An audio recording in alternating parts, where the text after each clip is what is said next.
And then the foreman said right there, anybody know how to read a tape?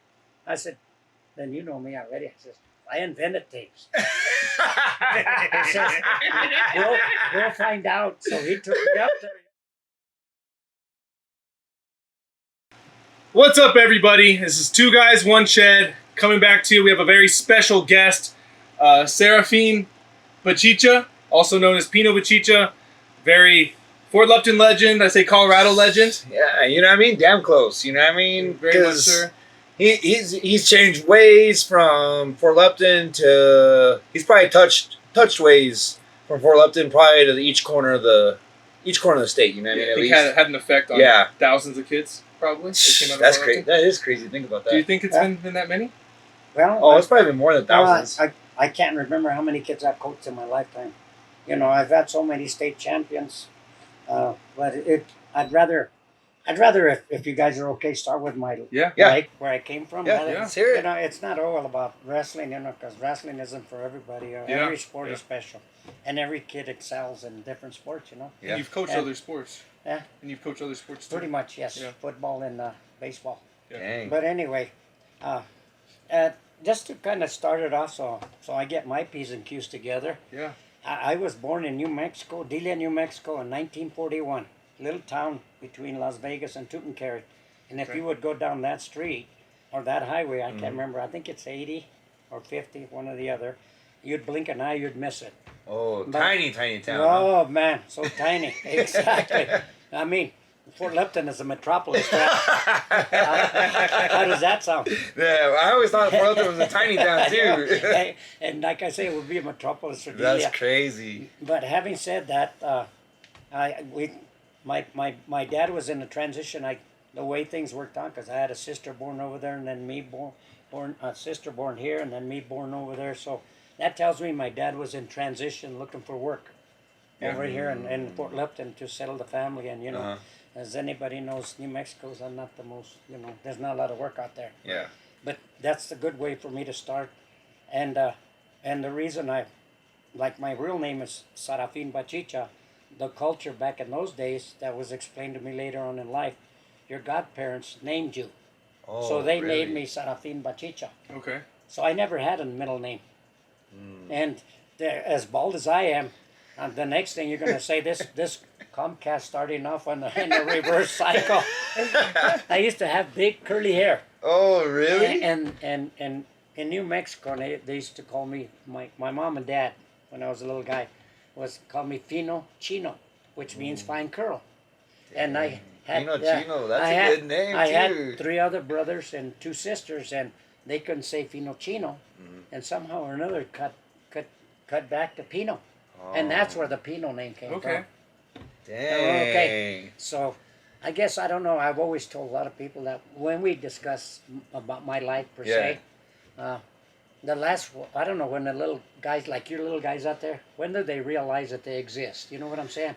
And you know, that's a deep question, because I don't even... Think about it.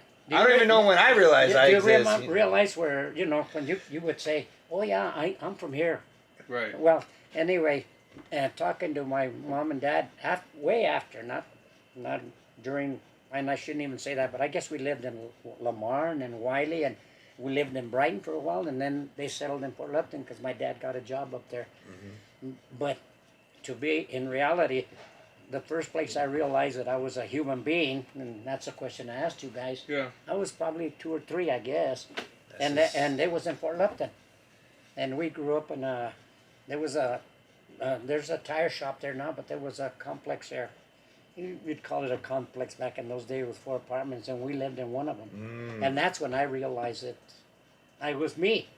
You know? That's crazy. And that's crazy to think about, like, to be a human. Like, have you ever thought about it? No, I have never thought about, like, how to... When do you realize you're human? Existed. Yeah, I think existed. of, like, my first memories. Yeah, you know, exactly. I must have been 3 or 4, maybe. See, that's what I'm thinking. Preschool.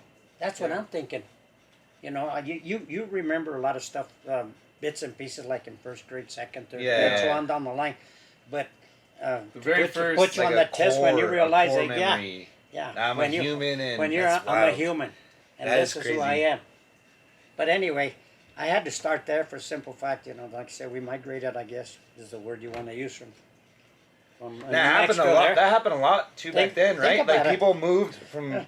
Well, looking for work. Yeah. They were looking for work, and me and my buddy Joe Martinez and your Carla's dad. Yeah, You grandpa-in-law. know, yeah, they're good friends of mine, and we always used to sit and talk, and marvel about how those people came here, not knowing the language, Yeah. and looking for work, and lucky if they could land a job, and I marvel at how they made it, and they had big families, and yet, Yeah. and then I never knew what hunger was, Exactly. That's for what the grace of God. Yeah. Have you guys ever thought about it in that context? my mom used to tell me about the story about when I was like a kid that we were so poor that we ate green beans Oh, yeah. every week. Yeah. For one whole week, and I did not know that we You were. di- you I didn't know that we were. Yeah, you were poor. That was poor. I had no Like, idea. green beans again? My mom really loves green beans. You don't think about it. Well, since, You don't think about it when you're that since you kid. guys want to talk about that type of stuff, which Yeah, is it's great. crazy, I'm right? glad you brought it up. Oh yeah, because I lived that way. I didn't know. I had no idea Well, I was poor. I had no idea. But you ate. Yeah, You exactly. didn't- You had you didn't food. know hungry. Back in the day, like say my dad was landed a job with the Lansdowne, which were brother and sisters out of Missouri, and then there were brother and sisters, and they came to the Fullerton area. And my understanding was back in those days, if you squatted on a piece of land, I don't know how it worked to be honest with you, but they called it a square, which is a Yeah. mile square. And anyway, they got on it, and they had, it was a brother and sister, and somehow my dad, how we landed with them, I don't know, but they hired him, and he kind of ran the farm for them because they were getting up there in age. Oh, okay. So he kind of ran, so he raised most of us on the farm, Yep. and me big time because well maybe. Are you the later. oldest? I'm the youngest. I'm You're the the baby youngest. of them. You're the baby. I am, matter of fact, sad to say, I'm the last one left. Oh. All of my brothers and sisters have gone home already. So How many brothers and sisters did you 3 have? brothers and 2 sisters. Dang. You're number 6. Huh? You're number 6 then, huh? I was 6 of- number. I had a younger sister. Oh, so, okay. Dang. and we lost a little one that Oh. at 6 months old. So That's crazy. Like I you didn't don't. even know her. That happened a lot more back then. Yeah. Back in those days, my dad used to tell me in the story that sometimes I gathered that he was adopted because back in those days everything was like we're talking about here. If somebody died and you didn't have an next of kin, Yeah. somebody would take you in. So a lot of times I would question him, about my grandpa, Yeah. and he couldn't answer it. So That's crazy. So I'm thinking, I'm guessing yeah. here. Hey. This isn't gospel. Putting but 2 and 2 together. Yeah, now- It wasn't talked about as much back then. yeah, well, and he couldn't tell me. Now, on my mom's side, I'm Marcus on that side of the ledger. My mom's side, she had grandparents and she had 2 sisters other than herself and a brother. Uh-huh. So I kind of picked their minds along the way. So I knew a little bit about that side of it. Yeah. Yeah. It's just crazy, like how like even just like my Calvin's generations, you know what I mean? But like your you back then you would travel for miles and miles and like try to find work, or you Yeah. go parents- they just pick up and go, and that's Yeah, just like well, I had an uncle. No, the only uncle on, because there were 3 sisters and a brother on my mom's side, on the Marquez side, was the only brother. Sometimes he would go for 6 or 7 months being a sheepherder, Oh, just wow. because he couldn't find work, and then he'd send the money home. yeah. But that family was on their own, and my dad, I guess, didn't want to do that, so he kept going back and forth. Like I said, I had a sister born here and one over Take there. everybody with me you. over there. I was born Yeah. over there, so that tells me he was Yeah, going back and forth. Yeah, and when he finally landed a job, is when they moved the family over here. What did he do over here then? He was like say he landed a Oh yeah, a you were farm. saying the farm. He- Yeah. he kind of ran the place for him. Everything back in those days, like the water, he had to pump the water for the house. Yeah, and not that like now they got these fancy windmills. That Yeah, the pump it for you. yeah. If it was You'd have to windy, have like a- if it was windy, we wouldn't have to pump because then it would run the water out, Yeah. out of the well. But if there's but no if there were wind- guess who got stuck? Yeah, all of us brothers, not just me. But then we had cattle, obviously, that they had a little lake where they would go, they'd run, like I said, 1 mile square is a pretty good sized piece of land. Oh yeah. And we put up a lot of fencing and stuff, but there was a lake once in a while they could drink over there. But Mm-hmm. when it was bone dry, You know, we had to also fill big tanks for those. For those cows. Yeah. So where was that, this? That was this back in the day in Fort Lupton. Oh, where? Right out of Fort Lupton, if you go towards Greeley on 85, Okay. by the, I think it's called the North Station now, or it used to be called Anderson's. Okay. But it's just as soon as you get out of Fort Lupton, and go there and then turn back east and go up about 3 miles. Okay. That's where. Oh, basically Where that's you grew up? Well, we lived in town. Okay. Oh, but then the we farm was worked out out there. of the farm. You go Oh, Yeah. okay. Yeah, so I went to school in Fort Lupton, obviously, but come summertime, I didn't know what it was to play like So kids. back then, how was Fort Lupton? Huh? How was Fort Lupton, like the school Uh, back well, then? I don't know. All I know is Is this Just attacking you. just attacking I know me? This damn fly. it must have been something you ate. It must have been. You know. But anyway, I want some too. No, back in those days, I can recall, because you know when you're a young guy, Yeah. you don't know really how the school is. But Yeah. I thought it was okay. Yeah. I mean, you know, back in those days, they used to give you a report card, and then every 6 weeks you'd have to bring it home, and your dad and mom had to see it and Okay. sign and verify that they read it, so they could read your grades, and Yeah. they would read how your performance was unsatisfactory or satisfactory. Every 6 That's weeks? right. That's Go for it. tougher than. It's. Go That's for it. tougher than There you go. here. I think But- we could. But anyway, you got your grades and you're unsatisfactory or satisfactory. Yeah. And I got a memory of that one big time. Oh, That's how really? disciplined my dad was. Well, Yeah. my parents were, you know, not, for the grace of God, I'm glad. But you know, I wasn't an A student, but I was pretty much a C student. Yeah. You know, if I got a D once in a while, you know, my dad would tell me, or my mom would tell me. Mostly my dad, because my mom was a little more illiterate, if that's the word. Yeah. But my dad, and like I say, I marvel of, you know, they didn't speak English, you know, That's but great. I marvel how And they bring you up. he in- managed to communicate. And it was so funny because my dad, after the years that he was there on that farm, which was like 30 some odd years, Uh-huh. and he had all the local farmers as his buddies. He had them talking like him. That's the kind of guy he was. Maybe I came out like him. I don't know. But getting back to the report card thing, and I wasn't an A student. I was more like an average student, maybe a little below.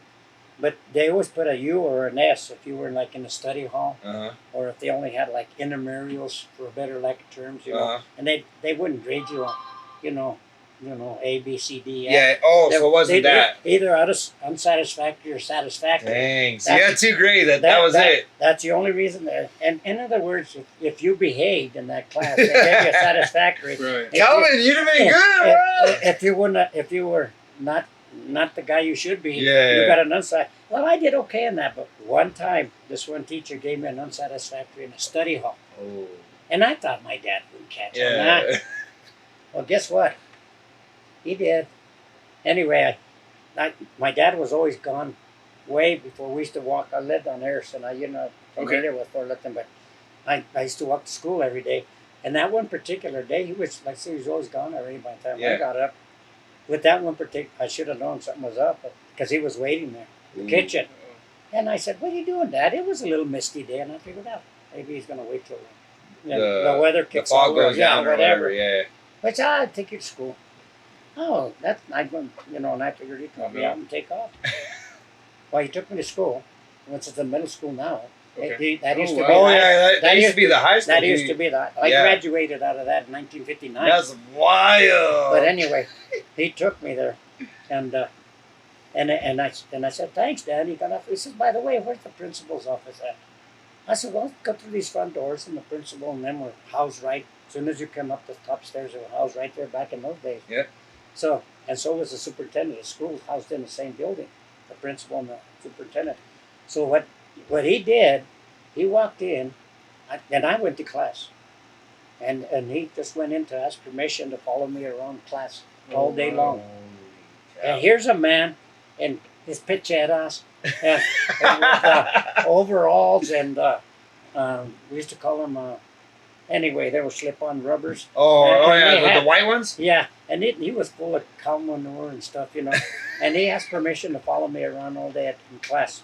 You know, if you could have permission to do that. Yeah. So he did that all day for me. Oh wow. And now that I look back at, I looked at it back when I was about 30, I was an embarrassed young man, and I Yeah. think I was a freshman or sophomore, Yeah. and he must have cared, Yeah. because he took That our. does take a lot to do that. You know Well, what I mean? think about it, because we missed out as a family I don't know, day of work. a day of money. Yeah, money. money coming Yeah. That's where the stories come from, huh? That's where the parents always tell their kids nowadays that if you're Yeah. bad, I'm gonna go follow you around school. That's where the Well, stories I come from. I don't know. It happened to me. Seriously, yeah. That's It wild. happened to me. Yeah. And that's what makes you feel bad too. Like if he misses out on days of work and days of money, you know what I mean? Yeah, The whole the family family- struggles. The family made without. And funny, you were talking about greens. You say greens. Back in those days, there used to be a weed called quelites. I don't know if you ever heard that word. Calacitas? No, quelite. Quelite? Oh, calabacitas. That's Calabacitas. fancy stuff. Ah, That's yeah. fancy stuff. You grow that purposely. Or This stuff grew on the ditch banks. Okay. It was called en verdolagas. Quelites and verdolagas. Well, Dad would pick it up, and I couldn't figure out why. Well, he'd take it home, and Mom would whip it up with some onion and a little bit of hamburger. And he didn't know the difference. no. She'd wash it clean. Yeah. And I used to tell her, Mom, how come, it tasted okay. Yeah. But and it used to have a favorite word in Spanish called rendir. And I said, what does that word mean, Mom? I said, well, this will be more for all the family. Oh, so like a filler. Well, no, it spreads. She can spread the meal. For Yeah, That's what crazy. rendir means. So, yeah. Yeah. I've heard that before. Rendir, yeah. Yeah, and that's how I ended up in Fort Lupton. And like I say, And then after that, after you graduated, what did you do after that? well, You go to college or anything? I had a full ride scholarship to Trinidad. Oh, Oh, dang. okay. Yeah. But again, I knew because my parents were so poor. Yeah. I didn't want to put that. Even though I got a full ride, Right. and the coach from Trinidad was the wrestling coach was recruiting me. You got those signing things Oh, well, so you were a state champion in wrestling then? 3 times, twice. I should have been 3. You should have been I three. took second in my sophomore year, and I'll add on to the story later on. Is what I got a little. I would have to say to my success on the coaching end of it. Wrestling is not only physical but mental. I know my sophomore year, that kid had more beer than you did. More beer than I did. And I talked Sophomore. to myself. I was a sophomore. I was soaking wet, 75 pounds, Oh my God. and the weight was actually 95. Oh, So you're I underweight. I You're was- way underweight. I was giving away 20 pounds right out of the get go. Wow. Jeez. So anyway, wait a while. I stretched that. My freshman assignment, it was 85. I was still giving away 10 pounds. But Jesus. having said that, that's what I learned later on when I was doing with my coaching. How I learned to realize not only coaching the kids to the sport in general, but to because that first year I was kind of like I wanted to be that coach that hands on, my Yeah. heat or whatever. Yeah. And then after that Take first them year, underneath your wing. And, well, that was all good and well. Yeah. But after that first year, because I was a competitor, okay, and I said to myself, I got to pick it up a little bit the following year. Mhm. Then I got them a little tougher, because I said to myself, I'm doing an injustice. I'm not teaching We're them. not pushing them hard Get a and little, getting- no, just a little more mentally tough. Oh, I always push them hard, But mentally, you're gonna. but I needed to get them a little, because I got tired of them walking off that mat after they got their ass being kicked. defeated. Well, and getting their ass kicked. Yeah. And their driver was like this, Yeah. and for some reason they weren't improving. And I knew they had the skills, but I wasn't getting them mentally tough. So then I got more successful my second year. So, but anyway, that's the way that came about. That's crazy. Yeah, and I don't tell everybody in this family, but in my family, like I said, we have 7 state championships. I've got 2. Seven state Yeah. championships. It's a Grady. I've got 2, and I should have had 3. I'd like to say Dang. I mentally beat myself my sophomore year, as this guy, like I say, had more beer than you did. So I learned not to throw that into my coaching. Don't get mentally beat. Don't get mentally beat. And then my next son, Sonny, he was a 3-timer, and he'd walk through it. His grades and that all came easy. Yeah. But if we lived in Denver, he would have ran gangs and stuff. So Oh. I am so grateful that we lived in a little town. Yeah. Because And Denver back then was pretty crazy, right? Like if you went downtown, it was you have 5 points. And it's never changed. Denver's always been Denver. I think it's a little bit better now. Well, I hope so. He went through Fort Lupton also. Oh yeah, all of us. Okay. All of us. And then Lenny was would have been a 3-timer for sure. His senior year, his freshman year, he took 3rd. Again, he got mentally beat by, and he should have been a 4-timer. And Sonny should have been a 4-timer, but it's just that he was cocky, and the kid from Eaton, who he had beat twice, Okay. you know, he thought he could walk through him. Oh, And he did overlooked him. He overlooked him. Well, yeah, he overlooked him basically. Yeah. When He was thought that? this Was a that his piece of freshman cake. year? Huh? Was that his freshman year? His freshman year. Same thing with Lenny. He didn't overlook this Herrera from Rocky Ford. Rocky Ford was a shit back in our days. Oh, yeah. And so It's a good and, Malins and it's a good wrestlers. Yeah, Malineers, yeah. The Malineers. And then other than that, by rights, if we would have kind of got our head out of our ass, we'd have had 11 state championships. But that's wild. okay. No, It's not about that. 7's still impressive. It's You know what I mean? Damn. It's not about that. Because if the kids win, we win. You know what's the hard part? You know what's crazy is like wrestling. It's all on you. There's no one else. Exactly. No one else you can blame. There's no one else you can say. Oh, if you would have done this, wrestling. It's all on you. Yeah. In practice, I was to tell, especially the younger kids, your kids' ages, and maybe up to 9 and 10, 11-year-old. As the first year that we started the program, and I'll get into that one. We got plenty of time. So when we first signed up in Fort Lupton, we had 300 kids show up to sign up. Wow. Because in Fort Lupton, The first year? there was nothing to do in Fort Lupton, There was a little baseball, but it was all rec and patchy and ass, and you come with me, boy. I remember we used to have a state patrolman. They used to go out there with his uniform. He didn't know the first thing about baseball. So don't make me say names because that's not right. That's not right. But I mean, that's what I experienced. I saw that. But anyway. So is that why you thought of doing the Metro wrestling? And So what's the process of starting something like that then? Is it that hard or no? Well, it is in the respect that the interest has got to be there first. Yep. Which was going to be my next topic that I had kind of unfold like a story. Yeah. So, I started coaching the baseball. I started going little baseball. And every year, not that I'm all that, but we win the championship. Every year. There was only 4 teams in Lupton. How many times did you win? 4 times. 4 times. And then they had a football program. And I won that for 4 years too. But I just had this chemistry with kids. Yeah. They're like animals. They sense you, and they know you're not out to mess with them. And you have their best interest in mind. They trust you. Yeah, exactly. They buy into your concept. Yep. But having said that, and that's where, like you said, you say, how does that program how do you start it? Yeah, how do you start something like that? When we were doing the baseball after 4 years of that, I started saying, hey, we're not getting any better for the kids to move on to high school, because you beat up on the same kids. Yeah. So you're the challenge. I don't go around saying, "Tom, you can't. You got to beat me." That's the whole key. The town. So that's when I put an all-star team together, and I took them to Boulder. Oh, really? An all-star team from all 4 of the teams, and I asked, you have to ask permission from the rec department. Oh. That's just the way it was. And you did that with John? I know he John was doing his own thing. Oh, he was doing his own baseball? Because they're older than I. Oh, he was older? Oh, yeah. They're about 10 years older than I. Oh, okay. But anyway, having said that, I thought was pretty decent kids and went to Boulder. And you know what? I was right in when I thought, we got our ass kicked.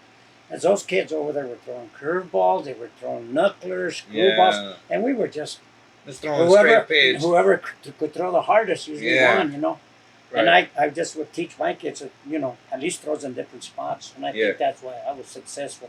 But that's where you said, how do you start that? And that's what I started when I took those kids in the baseball over there. And we got our ass kicked in Boulder. And I came back and I told the rec department, you see what I mean? 2 and gone. 2 and Q. We went up there, we got our ass kicked. That's not a good measuring stick. You're beating up amongst ourselves. Exactly. We're a town of what? Back in those days, 4,000 maybe on a good year. Yeah. But anyway. That's a lot of kids back then, too. There was quite a few. Well, on my high school team, we had, in the football, we had enough kids to make 3 teams. Wow. Yeah, you know, we did pretty good. We never had that. No, Yeah, we never had that. Yeah, we had enough. And I was the quarterback for the third team. Dang. They used to call us the ponies, because we were all the small guys. You know, we had to practice and everything. You know, get our pardon my French, get our kicked in the dirt. You know? I've been there. Those big guys, they used to kick our ass. I remember freshman year, that was the worst. Oh yeah. It was Oh, yeah. going against the senior team and just being blasted. Oh yeah, they'd kick your ass. Oh, yeah. They But liked anyway. it too. Oh, yeah. Yeah, but we had 3 teams, and I guess the reason that I got so involved in sports is because my dad on the summertime, I didn't know what it was to be like a regular kid in town, to have the summer off and go just go run around with the kids and go to rec or whatever. Yeah. Go My swimming. dad had me at my farm Were you working? Really? Yeah. on all 4 years from my freshman to my. Well, he had me on that farm since I was 7. But every summer, right? Huh? Every summer. Every summer I was on that farm. That's probably good for you. Yeah, I mean, it's like, yeah. I didn't. You wouldn't have convinced me of that then. That's But, why you you know- stay so busy now. Yeah, you know, he had a saying that he told me.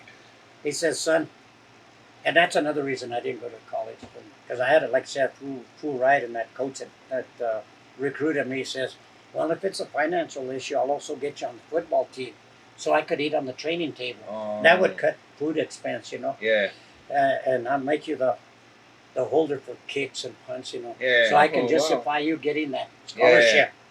And I said, "Okay," you know, and then we put some figures together. And back in those days, we didn't know how to. My mom and dad didn't. I didn't know how to get the grants or whatever they're scholarship. called there. Well, I had the scholarship. Yeah, but like, The But you grant. know what I'm more saying? help, more Extra help. money. Yeah, that yeah, you pay later on. Yeah. You know.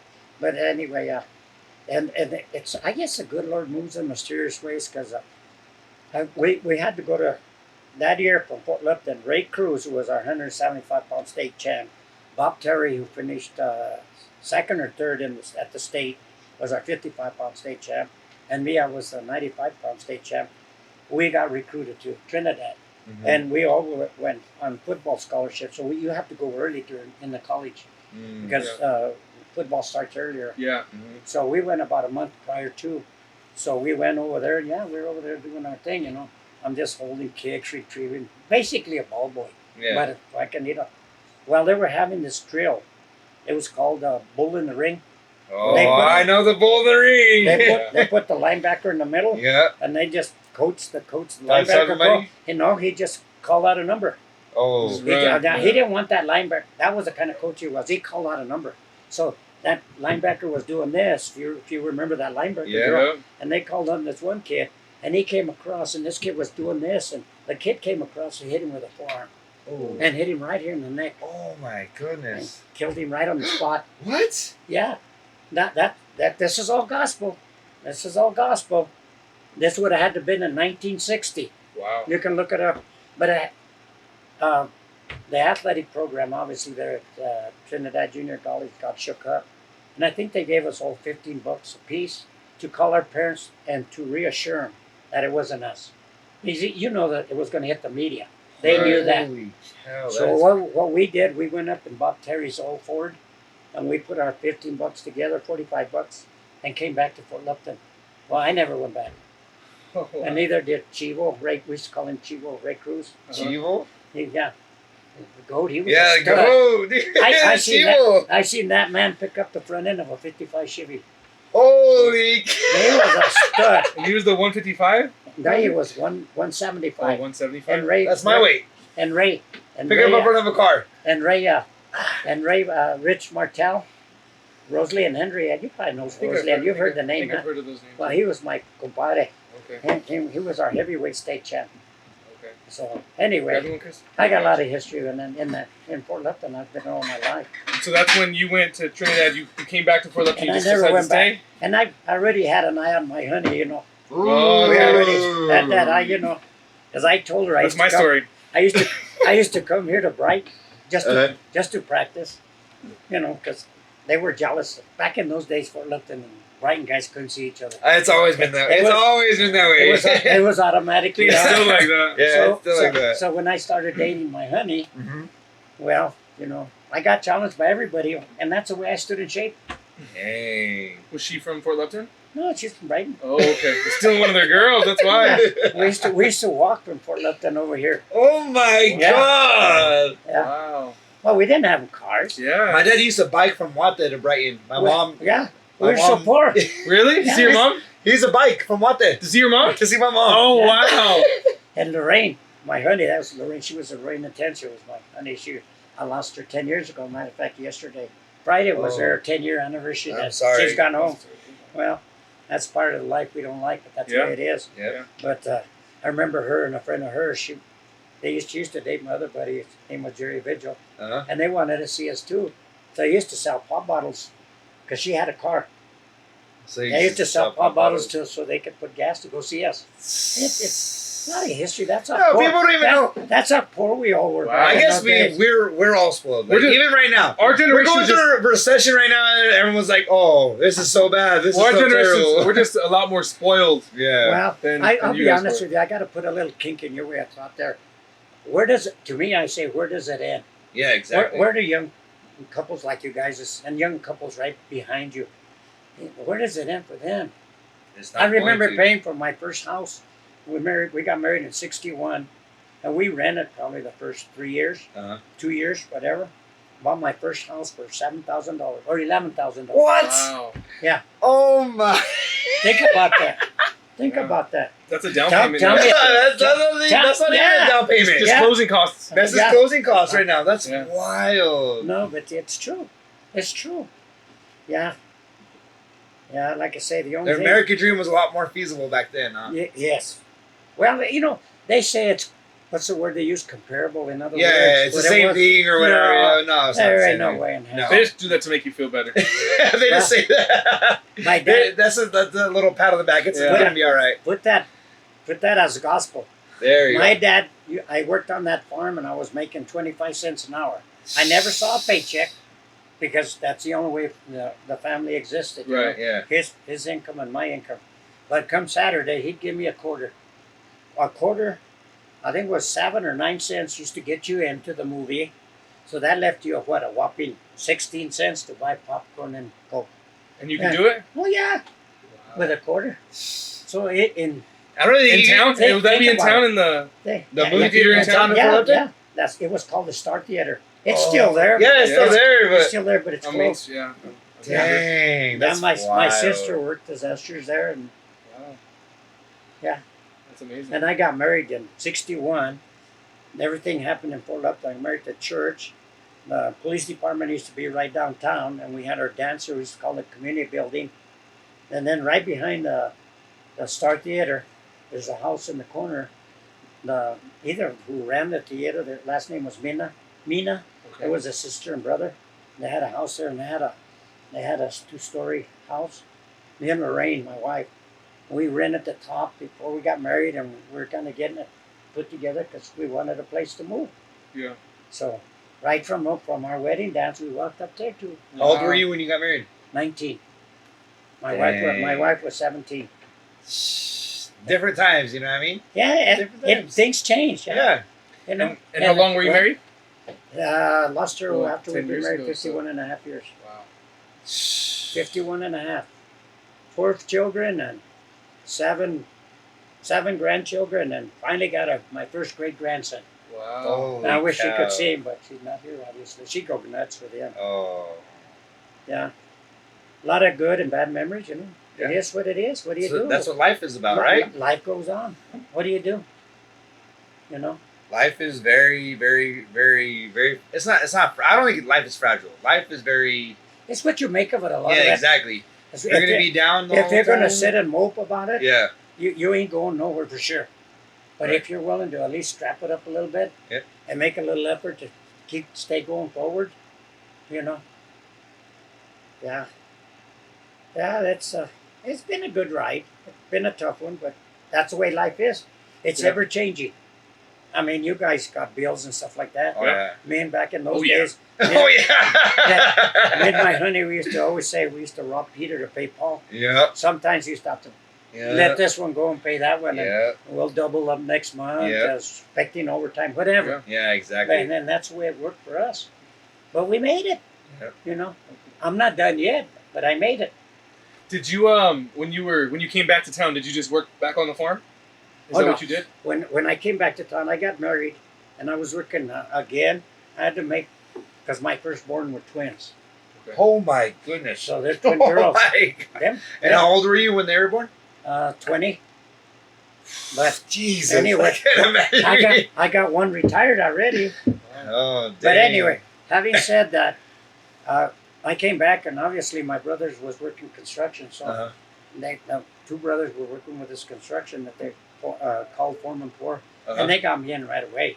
You know, so I worked construction for from 19 when I came back from Trinidad, so that had to be late 60s to 64, and then a cousin of mine said, "Let's go work sheet metal. I can get you in." He used to call me fat ass. I don't know why. I don't even have an ass. But, he says, "Fat ass, you can't work out in the winter and the sun and all that. Get out, because stainless, you work indoors, you know, Right. and Oh, really? factories, yeah." So I told him, well, after having a discussion with my honey, I said, "You know what? I had to scrap it up," but it was union, and it Oh, says, "And you nice. get a raise every 3 months," Dang. and it would take about 9 months to catch up to what I was making then. I said, Yeah. "Do you think we can struggle?" And then 9 months, and then after that, you're gonna be making more. And Well, more and no, more, or not making at least comparable to what Yeah, I was yeah. making when I left. And then there was raises, whatever. Every- Then they go. So you took a chance Yeah, a little every bit year. because you're gonna be making less money. Yeah. Yeah. But anyway, so she said, "Yeah, let's do it." So anyway, they put me on a night shift, because that's the reason I was able to get in at Stainless Equipment Company in Englewood. So I got in there and I started in the polishing department, which John did.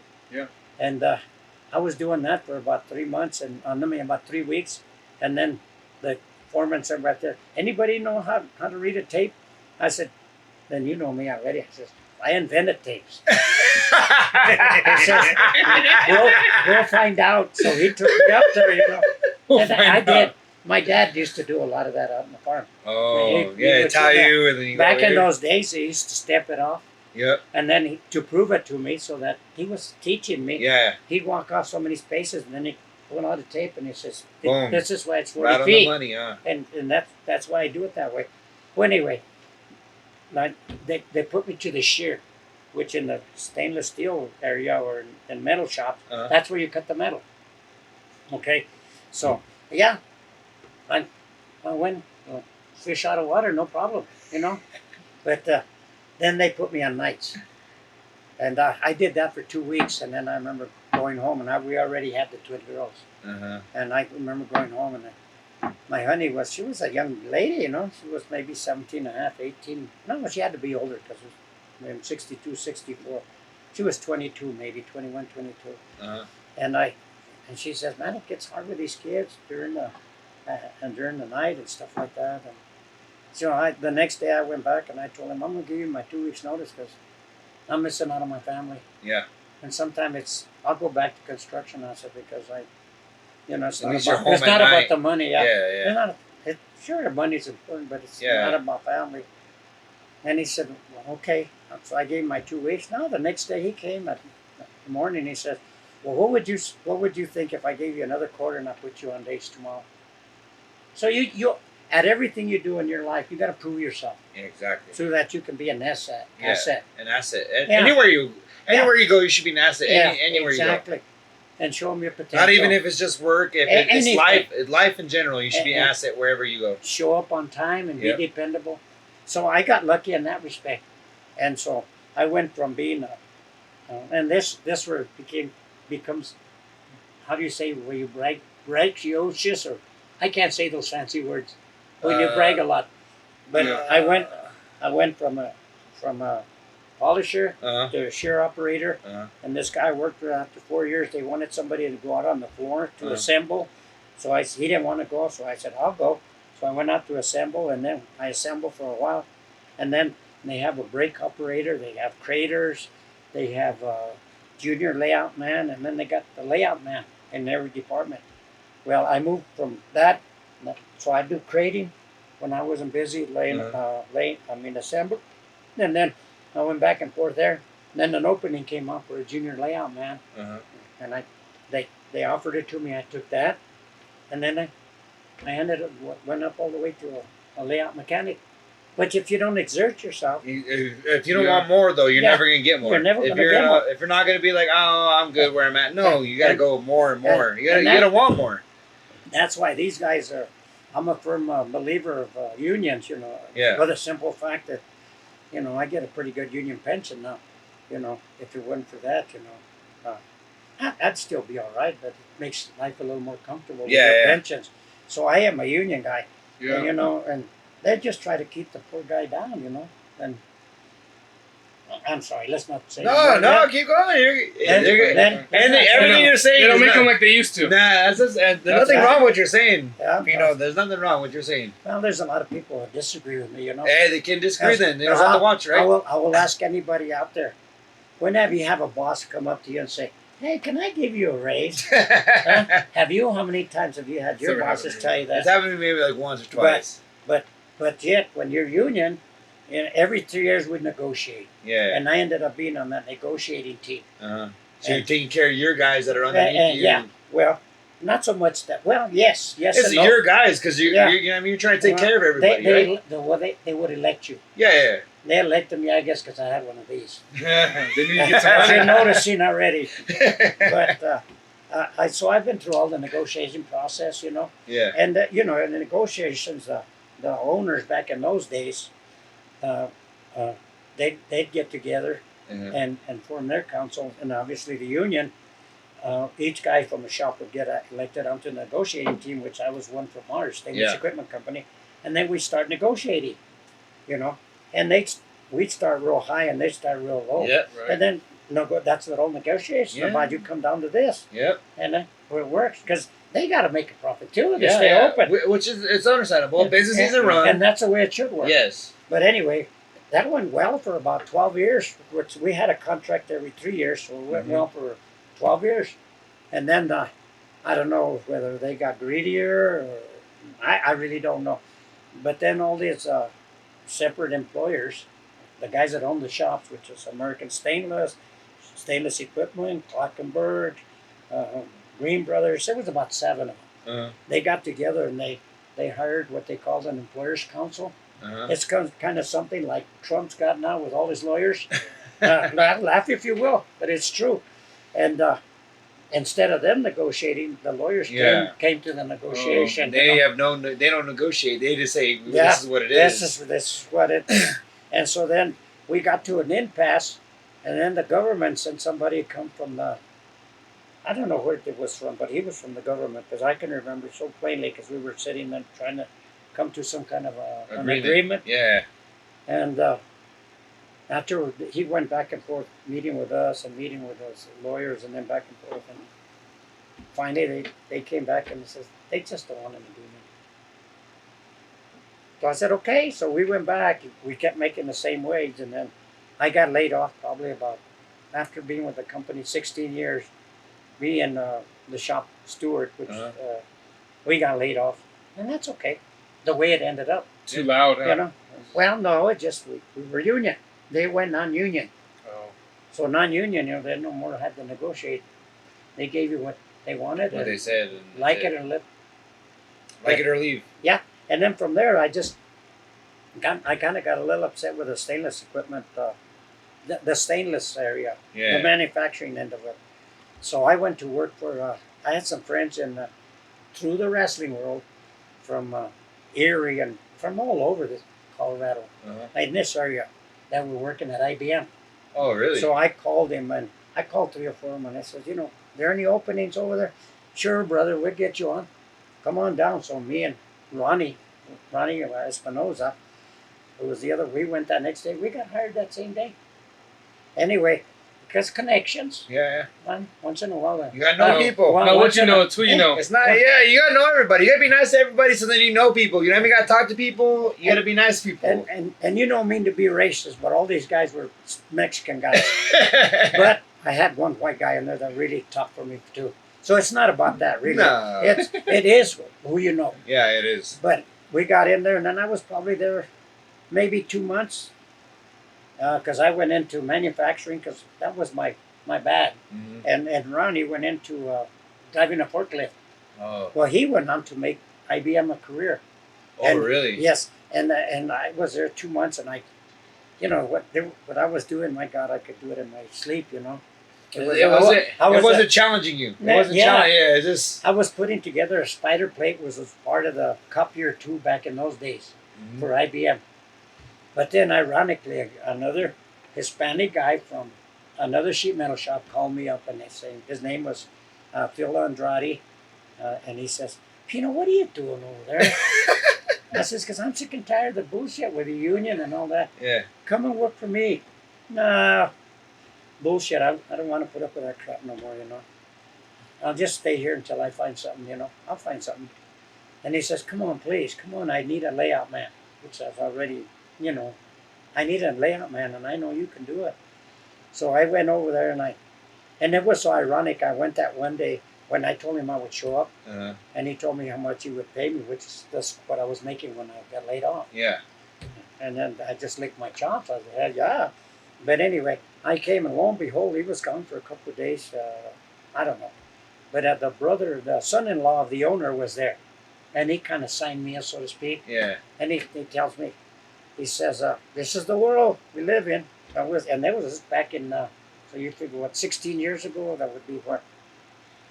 Let's see if my math works. Well, I'll be 64 from 16. I'm 16, that'd be 1981 or 82. Something like that. That's close enough. He wanted to offer me. I wasn't even a twinkle in my dad's eye yet. He says, "We're going to put you on, but we got to give you a quarter less of what Phil offered you."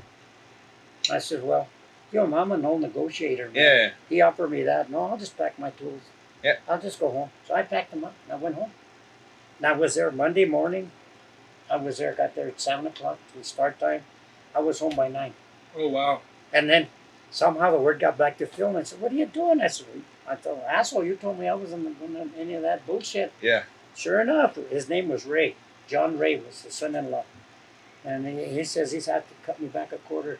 That's bullshit. You come back tomorrow. You're going to get that one. I thought, "Phil, if I go back and that same bullshit, I will leave, but I won't come back." Yeah. So I went, no, it went fine for about 2 months. And then my brother-in-law, who was a polisher for this other company, who were some of the guys that kind of spun off the stainless where I left, they started a shop. Oh, And they knew my qualifications. Yeah. So they said, "You want to come and lay out for us?" They had a layout mechanic. But wasn't as good Like as Pino, you know what I mean? No, Wasn't I as don't good know. as Pino. they it was a trial test. They called me in, and I moonlighted after work. Yeah. And I went over there, worked a couple hours every night, laying out kitchen equipment, because I could lay out kitchen equipment and dry boxes and that kind of stuff. So like, yeah, And you guys are woods. doing like fuel hoods and stuff like that for like, I did all that back when I was at Stainless. So yeah, I did it. I did that on Wednesday night, Thursday, and Friday night. Friday night they were going to pay me, Yeah. I said, because it'll be cash, Straight rate. cash. Well, the two owners, one of them was Ken Peterson and Warren Johnson. And Warren Johnson, and I didn't like him because he had a little racist in him, and I just didn't care for that. And Ken, he was a big dude. He was about 6'7". Oh my He used to call me his little buddy. And so anyway, they called me into the when I was going to pay me, and I said, "Sit down. You got a couple of minutes." Yeah. I said, "Well, my brother-in-law's waiting for me." He said, "He can wait." Anyway, they offered me the job of and come and be their foreman. Yeah. And I was going to get a little more money. Yeah. I said, "Well, I want to ace out," because this guy that they had was Yeah. a mechanic back from Stainless, Yeah. and they were going to let him go. I said, Oh, "Well, yeah. I feel bad." That's said, being a good person, you know what I mean? You're trying to take care of everybody, you know what I mean? he wasn't cutting it, I said, "Well," but I told you right now. I told him right there in front, and Warren, for some reason, got up and left the meeting because he was one of those guys that he can like Mexican basically. So he got up and left, and I told him, Ken, I don't know if this is gonna work. And I said, because, your partner's an asshole. You know it, and I know it. Yeah. But I'll come. And I said, but the first time that Have any? you bring him out to the shop, I can run the shop with my eyes closed. You know that. I said, and he don't, because he used to be what they called an assembler back, and they made a lot of money. But he was, an installer. He got the equipment, and he took it out and he put it in like Little America and Cheyenne, Wyoming. We built all that back in the day. Yeah, really? And he was the installer. Yeah. Dang, that's crazy. So anyway, he doesn't know nothing about shop work. I said, but he's a hell of an installer. Just keep him out of my way. I will, little buddy. I will, little buddy. That's what he called me.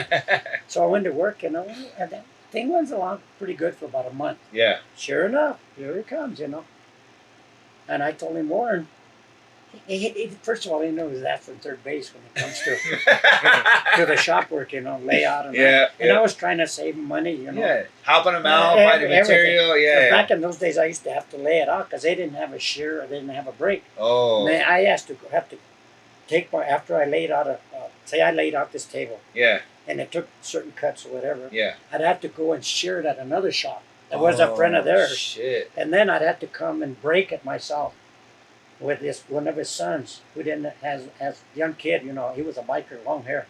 A handbrake or like a hydraulic brake? No, it was a handbrake. Oh, dang. No, it was a hydraulic. Hydraulic. Anyway, so I did that, and then, like I said, like a month later, he started going out there and trying to push his weight around. I told him straight to his face, yeah, Warren, I told Ken, the first time he came out here, I'm out of here, but you don't need me and I don't need you. So I packed my tools, I went home. And I took my brother-in-law with me, who was a polisher, and he says, you go, brother, I'm going too. Dang. So we left. Ken, I hadn't even gotten home, Ken was already calling.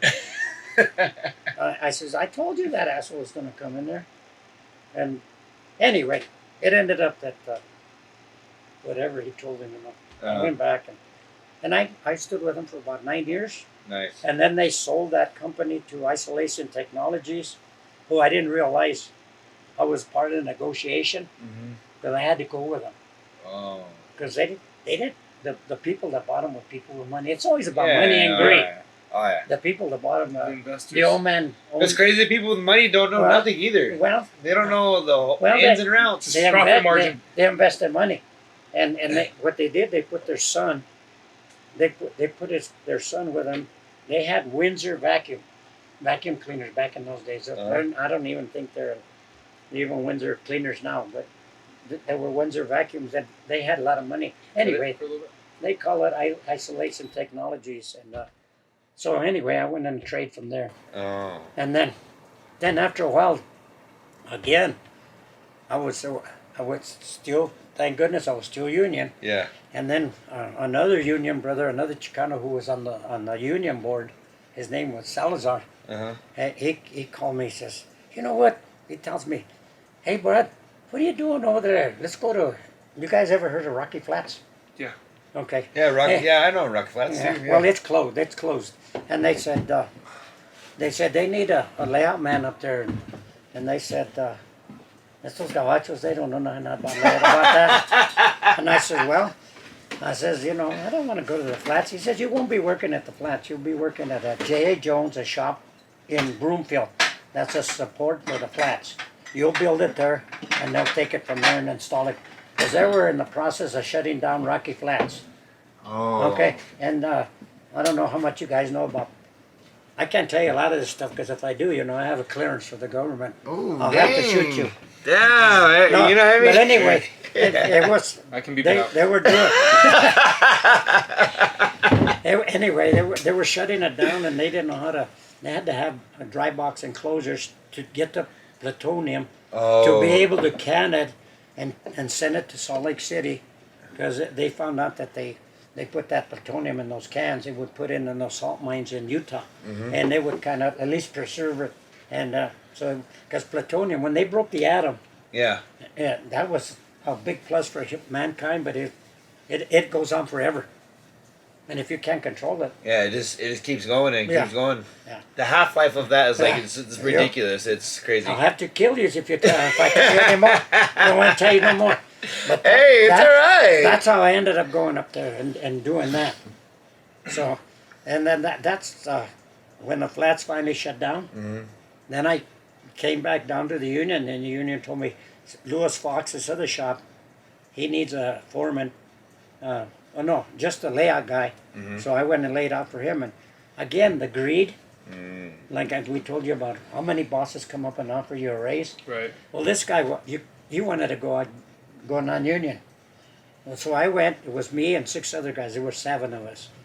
Well, when he found out I could shear and lay out and go out and bid and all that other good stuff, he laid everybody else off, left me there. I said, well, how about a little more money? Well, maybe in about a couple of weeks. Now, I couldn't control that because it was his Yeah. place and I was still union. Yeah. But he wanted to go non-union. And so anyway, that's the moral of this story. In my lifetime, I had the opportunity to tell a boss to take this job and shove it. 'Cause when he started that chill with me, Yeah. I went out and checked my pensions, union pensions, Mhm. which pensions, the Republicans, and they don't want pensions. They don't 'cause, do them anymore. And some other guys might have a little extra income. But if it went for my pensions, and like I say, I went out and I checked my Social Securities, and I was going to be fine. Mhm. And my wife was still alive, Uh-huh. and her pension was going to be, well, her Social Security, we were going to be just fine. So that very next day, I walked into that guy's shop, and I mean, as often I told him, take this job and shove it. I just came in and just to say goodbye to, They were- People Everybody had you- people that you like and well, try to take care of. I you know got what along mean? with everybody. Yeah, but the people try and take care of and everybody team, else. You know what I basically, mean? your It's- coworkers. And this guy, this is how greedy this world is. This guy's name's Ray Casel. He had a machine shop. He had a sheet metal shop, which I was running. He had what he called a pig ears operation, Mhm. which he was undercutting Korea and all that, buying pig ears. Pig ears is a delicacy for dog treats. And he had a Yeah. place where he had all these Chicano mojaditos and stuff, paying him shit. I mean, Nothing, huh? nothing. And I used to try to negotiate, especially around the holidays. Can't you give them at least another 50 cents an hour during the holidays? Yeah. Oh, no, they'll no, expect all the time. And that's when I made up my mind. No. And guys, I'm here to tell you, this world's all about greed. Mhm. I don't care. Sure, we all want to make it. But it's everybody else. Every man has a price. Sad to say. That is true. Sad to say. Anyway, that What's your price, Calvin? Kelly has a good job. I don't got a price. I don't got a price. My wife makes some money, hey, if you get in trouble with Kelly, but you're on your own. Bud. Hey, I see? know. That's an area. From the man you know himself. what I'm talking about. From the man himself. Yeah, your wife. You see now. I told her right away. I knew who know. the boss was. Yeah, the boss when boss showed up quick. When you guys figure out who's in charge, Yeah. and the smarter and better you'll live, and the longer you'll Yeah. live. Because whether we like it or not, guys, them women make us live longer. Because they steer us away from. Oh yeah, from the bad that we Oh. always do. And the they're dumb stuff we do. Keep us fed. yeah. I And wouldn't if, eat. and Those if would you be tell them I told you that, I'll deny it anyway. But no, that's true, guys. But that's true. That's pretty much my life. My life in a nutshell. Whatever. No, that's questions not you might even have. his life. We're not even into it yet because you started so you're coaching between all this, like working and Yeah. everything else. That's crazy. Like I can't imagine. Like Yeah, and that's why I'll tell you why. I'll tell you about your wives. They're so important. I was lucky I had a wife that let me do that. First of all, think about it. I'd come home from a day of work. I'd walk in, put my lunch pail down, get my workout clothes, and out the door. And I did that for. We almost got divorced there for a little while, and I had it coming, and I was busy doing stuff. Yeah. But I wasn't running around. But No, I you're just wasn't, busy. You weren't home Yeah, loving her exactly. or Well, showing her. oh, well, whatever. Yeah. I wasn't there. I wasn't there for her love like I should have been. So that part of it I regret. But I Those lose my women train put of you back thought in every line, once in though. a while. No, I think it's like a sacrifice. You got to understand. Like, Yeah. But it's good to have a woman that puts you back in line too. Oh yeah, oh yeah. When, Because like, if you don't have, to if you let don't you have know. one that just lets you do whatever you want. And that's got your back. Yeah, As long as you're doing right, yeah. you know. I got mine. I can tell you that. I There got you go. mine that has keeps me in line and has Yeah. my back too. Yeah. That's a blessing. It is. Kelly has my back, but she has a Well, she got my back, but she's smacking it. The leash is tight. And Smacking it with a switch. Bam. Well, that's why I tell you, I was real lucky that I got away with it a long time because Yeah. we almost got divorced. This is probably about halfway after, how can I put this? When I came back and then got the wrestling going about whatever years in between. It's about, we almost got divorced in between there, you know. Yeah. But that's a sad part about it, but for the grace of God, it didn't happen. Yeah. But having said that, it goes back to what you asked me originally. What does it take to start a program? Yeah. First of all, the interest was there, but just getting these teams together. And so Lupton had a team, Brighton had a team, when I say Adams City, I'm going back in the days, had a team, Broomfield had a team, Wells Central had a team, Lafayette had a team, which is now Centaurus. But anyway, we met and we had a meeting and we Jokey Sandoval, who's a ex-police officer, I think he's still alive, still lives here in Brighton. He was the president, and he didn't want to be president anymore. So they had Bill Hendershot, who was the head wrestling coach there in Fort Lupton, being a big mouth like me. He says, well, Bachicha can run this shit and show, no problem. Anyway, I ended up being the president. Dang. And anyway, that's the way Metro started. That's and then, wild. And then, like, he was the head coach in Lupton. And it's so ironic how really, even though wrestling was in my life up to that point, but So you never When never it come- wrestled until With you little only kids. wrestled in high school and that was and then I got married, and then I started raising my family. So Yeah. I got married in '61, and I didn't start coaching until about early '80s or something like that. Holy It was cow. there was about a 10-year period in That's the crazy. early '70s. Yeah. It was about a 10-year period, and I had a brother-in-law who was into wrestling here in Brighton, and they had a PAL program. They call it PAL. It was Police Athletic League here in Brighton, and he ran one of the teams. And ironically, one of the coaches at Southeast, who my grandson ended up going years later, who would know that? I guess he quit on him or something, and he came and he's the one that was one that pushed me that way because. Gave you the Hey, nudge. no, huh? he asked me if I would do it, and I said, "Well, you got to ask your sister, you know." And she says, "Yeah, go ahead, finish out the year," and then I finished out the year, and the kids did well. Anyway, at the end of the year, they used to have a end of the year program tournament at the high school, and I obviously I took my kids there. All the junior highs went there, and we wrestled for blah blah blah, and Bill Hendershot, who was the head wrestling coach up in Fort Lupton, he came to the tournament. He got wind of it, and he come to there, and he came up to me and he says, because he's an Italiano. Italiano. He pretty put together, him and Really? I. Yeah. To this day, we're good buddies. He used to tell me. He comes up to me and he says, "You're from Fort Lupton, aren't you?" He says, "Yeah." Why? Why do you ask? You got something against that? You know, right away that Fort Lupton thing. You got something against us, I or what? didn't know nothing of who he was. And he said, "No, I'm the head coach at Fort Lupton. My name's Bill Hendershot. I saw you wrestle win your first state championship over in and back in my day, there wasn't the Coliseum or they had McKay's auditorium, and they had Ball Arena. Yeah. That wasn't available. That wasn't even in existence. That's so our crazy. state tournaments were held at the first biggest high school, which was Aurora High School. Oh, It really? was the biggest high school back then, and he said he saw me win my first state championship over there. He says, "That's why I knew who you were."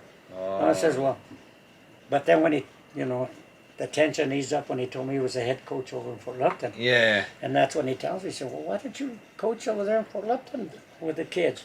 I says, I can't get my foot in edgewise over there, you know. He says, well, if next year I get you the uniforms and stuff, will you come and coach for Lupton, the kids? I says, I'd say I've been wanting that. I just couldn't get my foot in the doorway. Yeah. So that's why I tell you, the first year we came back, that following year, that we opened it up, and we announced it that, you know, wrestling was going to start in Fort Lupton. That first day we had 300 kids show up. That is wild. That's awesome. That is so awesome. Yeah, sometimes I look back at that and I says, no way. 300 kids? That's Yeah. wild. It's all ages? Yeah, well, yeah. It got from, well, Metro was already kind of set up. And it was, back in those days, it was from 6 and under to 14. In other words, one age group was 6 to 8, 9 and 10, 11 and 12, 13 and 14. Anyway, that's what you were available, or you were eligible from 6 to 14. Because that's the way we're good. So when we got 300 kids, I told him, and he was a head wrestling coach, and so he tells me, he says, Bachicha, he always calls me Bachicha or coach. I said, what are we going to do with Bachicha? I said, what? He was a head wrestling coach, and that's why we got along. I said, well, you don't know shit about wrestling. So I said, why don't you sign him up and I'll coach him? Yeah. Well, it didn't take me too long to figure out that after we signed them all up and went to practice, I used to run all the practices, and 300 kids, it got a little hectic. So Jeez, I can't imagine that. So the first thing that's why to this day I always tell the kids, you can jack around over there and all that, but come Saturday and you get your ass kicked, I'm don't going be to know crying to you me. weren't paying attention. Yep. Because I can teach you quite a bit of stuff on wrestling. So I kind of held them by that. But anyway, that's when I went out and When they get their first loss, then they'll know, like, oh, Yeah. I should probably be paying well, attention. not so much that, but that's when I went out and got, like I said, with the peewees, the midgets, the juniors, and the seniors. That's Yeah. when I went and got for Coaches? Chicano coaches. That I knew. Who were the first coaches that you hired? The first coach that I hired was my compadre Lalo Zaragoza, who is deceased, God rest his soul. He was never married, but I knew he was in the military, so I knew he was a real disciplinarian. The next one that I asked to come and help was Rito Betancourt. He was our 138 pounder on my high school team, and he coached the midgets. And then I asked Sal Ramirez. He coached the peewees. And then Rito Betancourt coached the midgets. Yeah, the midgets. Then I asked Leroy Montoya. No, then I asked my compadre Lalo to coach the juniors, 11 and 12-year-olds. And then I asked Leroy Olivas to coach the seniors. I would do all the coaching, but at least they put their You team. break away, Yeah, they break away to their own, and then once we the first. I can't imagine, the like, first being in off- front of 300 kids, like, the being the first off- one person in front of 300 kids, and then... Now you know why I got this voice that I got.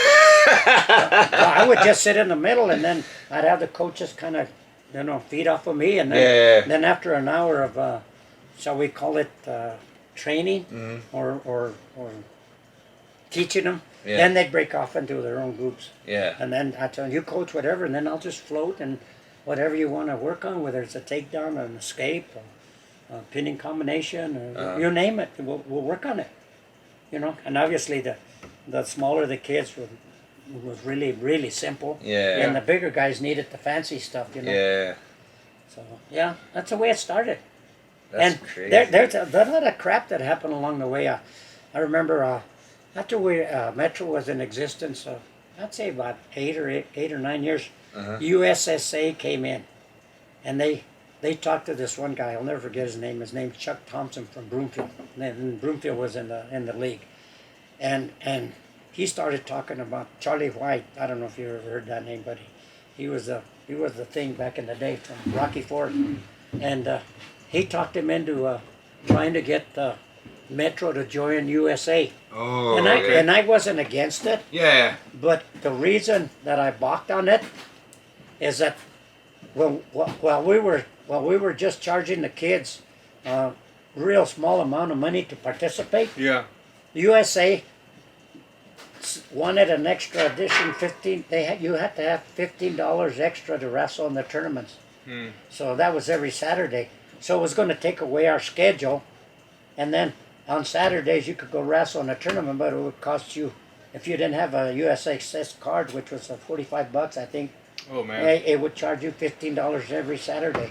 Yeah. So I said, no, I don't want no part of that. So Chuck Thompson said, well, Broomfield's going for it. And I think back at that particular time, I'll never forget that because it really surprised me. I think there was, I want to say, I'm just guessing here. I want to say there were 14 teams in the league at that time. Well, 6 of the teams decided to go USSA, you know, and the other 8 said, Pino, will you stay president or we'll stay in our own metro? I said, hell yeah, you know, because we were the poor towns, Fort Lupton and Well Central. And, but Brighton went with them, Adams City went with them, Broomfield. I can't remember if Lafayette went with them. But anyway, 8 stood with Metro and 6. Well, that lasted about 1 year. Next year, they all wanted to come back to Metro. Oh, it gets expensive for the kids. Dude. Yeah. Well, shit, nowadays, well, as we speak now, Yeah. My grandkids, I got one grandson that just came back from Florida. Uh-huh. Can you imagine what that cost? I got What was a he grand. doing I got for a wrestling or no baseball. They're into baseball. Oh, I can't imagine. And that- Baseball is a ridiculous sport too. and they well the cost. Yes, exactly. All the tournaments. But I got another grandson that's going to. They're leaving next Friday to, I don't know, Virginia or somewhere. Oh my god. and you know, that's why I bought back in the day. That's wrestling now though too, right? Those kids Yeah. travel to do Well, tournaments and yeah, a lot of it, but you can see the excitement of wrestling's pretty much so kind of gone down. I don't think so, because like the excitement, when the UFC, you know, the UFC like fighting and everything else, Well, that helped out the wrestling, but it really hasn't. well, that's not real wrestling, Yeah. you know. Right, you see the Olympian wrestlers and everything else too. Well, Then they go. Yeah, Yeah. there's Roman Greco, Roman and Greco. folk style. What we do at the high schools is called folk style. And back in the day, Charlie White, like I say, from Rocky Ford, was the shit, so to speak. Yeah. Because he was a ex-college coach, Uh, ex-college wrestler, and he taught all his kids a lot of throws, which was Roman Greco. So after a couple of years, after we got pretty established, I told the coaches, you know, the 4 guys that I mentioned, I said, we got to go over there. We don't know shit about freestyle, but there's only one way to find out. Let's go. yeah. So we went over there. It only took us a couple of tournaments. I came back. I says, all we have to do is take them suckers off their feet and we'll kick their ass. Sure enough, you know. And the reason that I, you know, it's not that I'm all that when it comes to wrestling. yeah. Shall I wait or? No, you're fine. The only reason that I thank my high school coach, there's a guy that signed us up for wrestling was this retired Army colonel. His name was David Mejia, Okay. and he was a lieutenant out of I forget what branch of the service he was, but he came to Fort Lupton when I was a freshman, Okay. and he recruited a lot of those Mexicans out. Hey, he says, what are you doing up in study hall? How come you don't go out for all the other sports? I said, because, you know, and during that time, there was mostly just baseball Right. and track. Right. That- A lot of during Mexican that people played season. baseball. Well, you know, they only had so many people. And then, you know, us as Chicanos, half the time couldn't afford a glove, much less cleats and what have you. Right. But he says, how about you guys go out? If I start wrestling, you guys want to come out and try it? I said, sure. So anyway, we let that studies go. That was in my, I want to say, my freshman year. And then he only lasted about 2 months, and I don't know if he moved on or whatever, but then the baseball coach took over, who didn't know the first thing about wrestling, but he was really a motivator, just a good coach that way. Yeah. And he taught us out of a book. So we'd we'd show up for practice, and then we'd all go into his coach's office, and he'd say, an escape constitutes separation, whatever, and we'd go try it. Wow. And that's the way I learned wrestling. And And your that's the way freshman year? and that's the way I taught it, huh? in your freshman year is when wild. you first time you And wrestled? that's the way I taught it. And Wow. and then the other stuff I just added as Like like I said, basics then. So- when I you- went to Rocky Ford and learned that other stuff, I just taught them all that other stuff. So you were your freshman year you started wrestling, and then by sophomore year you were the state champ? Second place. Second place state Yeah, champ. like I told you, Dang. I got intimidated guys with big beard. Yeah. But by junior senior year you were the state champ. Junior, senior, I was. I feel state like a champ. lot of I pinned a the lot of guy the- in the final my senior year. Now this is bragging in 27 seconds. oh wow. Damn. I was in the Hello. finals. That that record lasted until about, say 6 years ago. Wow. Damn. That was what, a 95 pound? Yeah. And then the only reason I was 95 all 4 years, like say, a sopping wet 75 as a freshman, 85 as a sophomore, a natural 95 pounder as a junior, and I jumped all the way to a whopping 105 or 115 as a senior. But my good buddy Dana Counter, who was a regular 3-pounder in the team, we ranked off, and I mean we used to go battle. Right. He made me and I made him. In other words, we Yeah. cut each other no slack. That's what you have to do. Like, But That's how you anyway, get better. I beat him for the 3-pound for my senior year, and he was a junior. But he was a stocky little German kid. He couldn't cut not down to 95. He just couldn't cut. oh. So I told him, I'm going to do it for the team, and you asshole, you're going to have to buy me some beer at the end of the season. So that's the reason I was a 95-pounder my senior year. Other than that, I would have wrestled threes. What would that have been, a 105? And What now that- it's 107. 107? Now. Now. Back Yeah. then it would have been 10. It was 103. And then it 103. jumped to 105, and now it's 107. Yeah, the weights have changed, and Yeah. because of the growth of the, I guess, humankind. Or people getting soft. You get eat more. There's some big boys out there that are tougher than shit. Yeah, I know. I was bringing up that you started wrestling your freshman year, and then you were by sophomore, junior year, you were competing for the state championship. Yeah. And I feel like nowadays you have to be wrestling from. Oh. I feel like a lot of the state champions, they started wrestling when they were 3, 4 Yeah. years old. And I think a lot of that, you got to be careful with, for the simple reason there's a burnout, Yeah. If you don't, Right. I use this word with my kids all the years that I've coached. If you don't have the passion, this game's not for you, Because my boys, when I coached, obviously my 2 sons, I coached them, and they used to, we had this agreement. When wrestling season was over, it was over. Yep. We didn't go nowhere. They went with other teams as if they wanted to, because they got invited. Obviously, they were state champs. They got invited to a lot of teams Yeah. to go wrestle against Japan and all that other good stuff. I told them, if why. you want to go, you go. But our understanding in the home 20 was that Yeah. when wrestling was over, it's over. Yep. You go on to baseball, because that was the next season. And Sonny, my oldest one, they were second in state in baseball. Wow. We're just the good Lord bless us with some athleticism. Good group okay? of guys, huh? Yeah, and then, like I say, What year was this at? that was So when they were wrestling. Sonny wrestled from 80 or 81 to I think he graduated 83, Oh, dang. and Lenny wrestled from 84 to 87, something like that. The Bachicha name runs deep in Fort Lupton, Yeah. And there's a lot of people responsible for that. It was a community thing, because I had some administrators, like say Bill Hendershot got me in 1st, and then Floyd Aker was real instrumental. Floyd Aker. Hey, he really had my back. There's a little stadium named after Floyd him. Acre Gym. Yeah. Floyd Is Acre. the stadium, huh? Yeah. It's The field, Floyd Acre Field. Field. Floyd No. Acre Field. Yeah, Pino no, Bachicha. Yeah. Phelps is named after the Oh, it's Bob Phelps. yeah, Bob And, Phelps. my buddy Akers, he's got that gym right It's the next to the gym. high school. Yeah. The Floyd Acre Yeah, Gym. yeah. Pino's got a gym named after him too. Yeah. Pino Bachicha Gym. A little tin gym. I remember going to wrestling because my cousins wrestled. So my uncle had me going to wrestling practice. I was a basketball player. Oh. So Hey, so I remember going to wrestling practice. I'm He sorry. forced me. He'd force me to go because he wanted me to wrestle. I'm sorry. who was your uncle? Juan Garcia, Tiki. I don't know if you know him. He passed away when I was maybe like 14, 15 years ago. But he'd help out a lot with wrestling. What was his name? They called him Tiki, but his name was Juan Oh, Garcia. I'm sure Juan I Jose knew him. Garcia. I'm sure I knew him. There's so Yeah. many people I left Skinny. alone. He's like maybe 5'5", just skinny Yeah. bones. Yeah, I'm sure I knew him.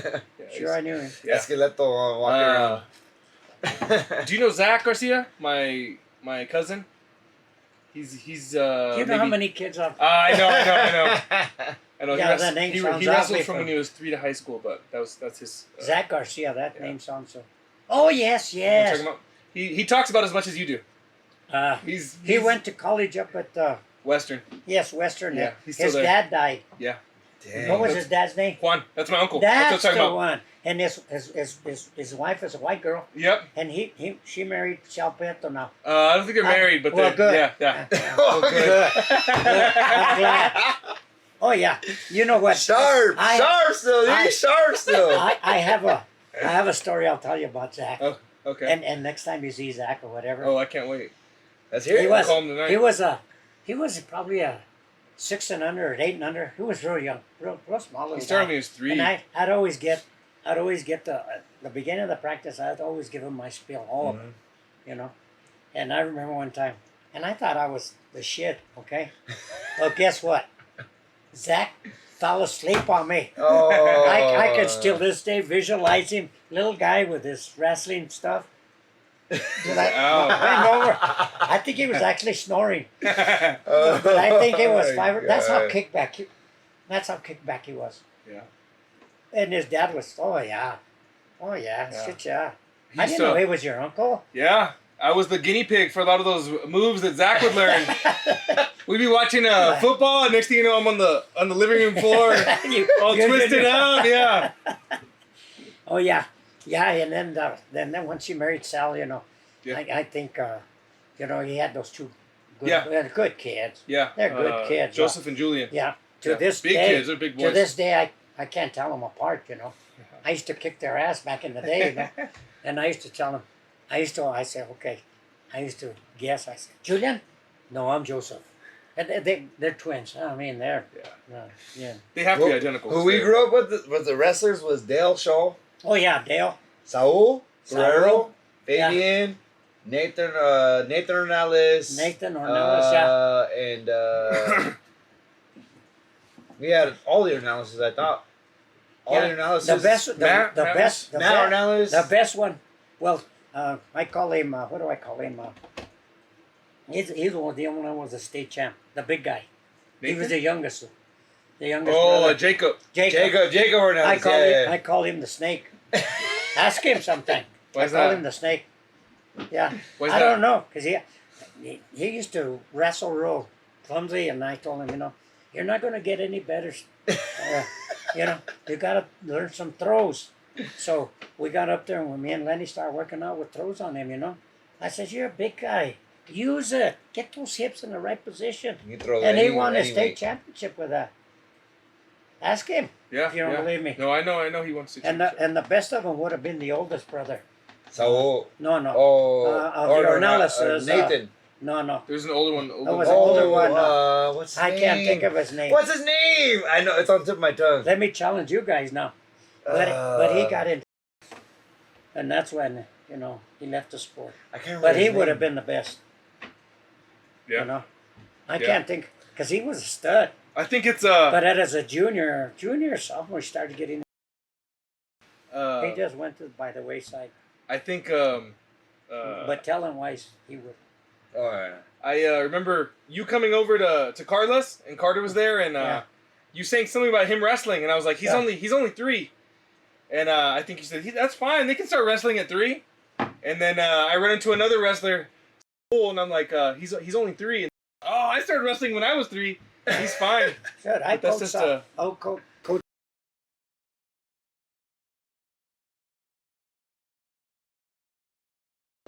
Too much about himself. Yeah, Yeah. I know. I'm I went sorry. to school with him. I'm sorry. It is what it is. You know, I used to tell, because he started coaching. I was still coaching a little bit when he started helping. Yeah. Towards the, about the time I kind of walked away totally. Uh, Then I would see how he's coaching. But there's coaches that coach for kids, and then there's coaches to be recognized. yeah. You know, when you start doing that, you're doing it for the wrong reason. Mm-hmm. Right. Because you're not representing the kid. Let the kid go out and flourish. That's why It's not about you. It's a good thing there's no glass window, mirrors on these walls in here, because you'd kill yourself. You'd be walking into them. Now you could tell him, because I told him that. And where on the other side was a Mallow guy. Oh, yeah. And yeah. Now, when I was coaching him, I remember last year, I think I don't know if he was a state champ, took second. His last year. Yeah, he But was he used to- close, I think. He used to curl up, and I said, when are you gonna quit curling up? You're like a cocoon. You get into a cocoon. Get out there and get active. And you know, his senior year, he got after it. Oh, man. he did. He got after it his senior year. He wrestled in college, I think, all 4 years. He's a good. Oh, yeah. Well, this too. Yeah, yeah, Yeah, yeah. yeah, they're good guys. It just Oh, yeah. you didn't hear that from me. Well, it's too late. I already said it. But it's true. Hey, you heard it right there. Oh, you're trash. All right? He's the only guy No, that. He's just a naturally gifted athlete. Oh, yeah. He plays Yeah. soccer. He can play soccer if he's... He'd go play basketball, and he didn't even shoot right. He would shoot funny, and it'd still go in.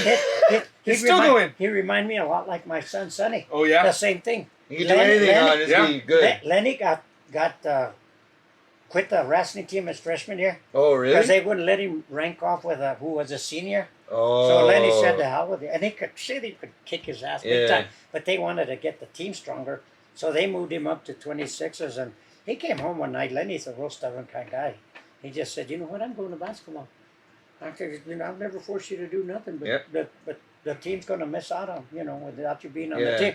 Well, he went out to basketball. He made the starting lineup. He says basketball's easy. I said it's not even no training, no nothing. Just run a little bit. I remember that. Hey, you hear that? I heard practices. We're doing free throws, and the wrestlers are going up to the upstairs gym, Yeah, running down. Oh, yeah. And, All practice, all yeah. practice, and we don't even do conditioning. But These poor anyway, guys. but let me tell you this fact before I forget it, because it's fact. The team that Sonny was on, because Lenny brags, he had more state championships on this high school team. The 86 and 85 were state champions as a team, Fort Lupton.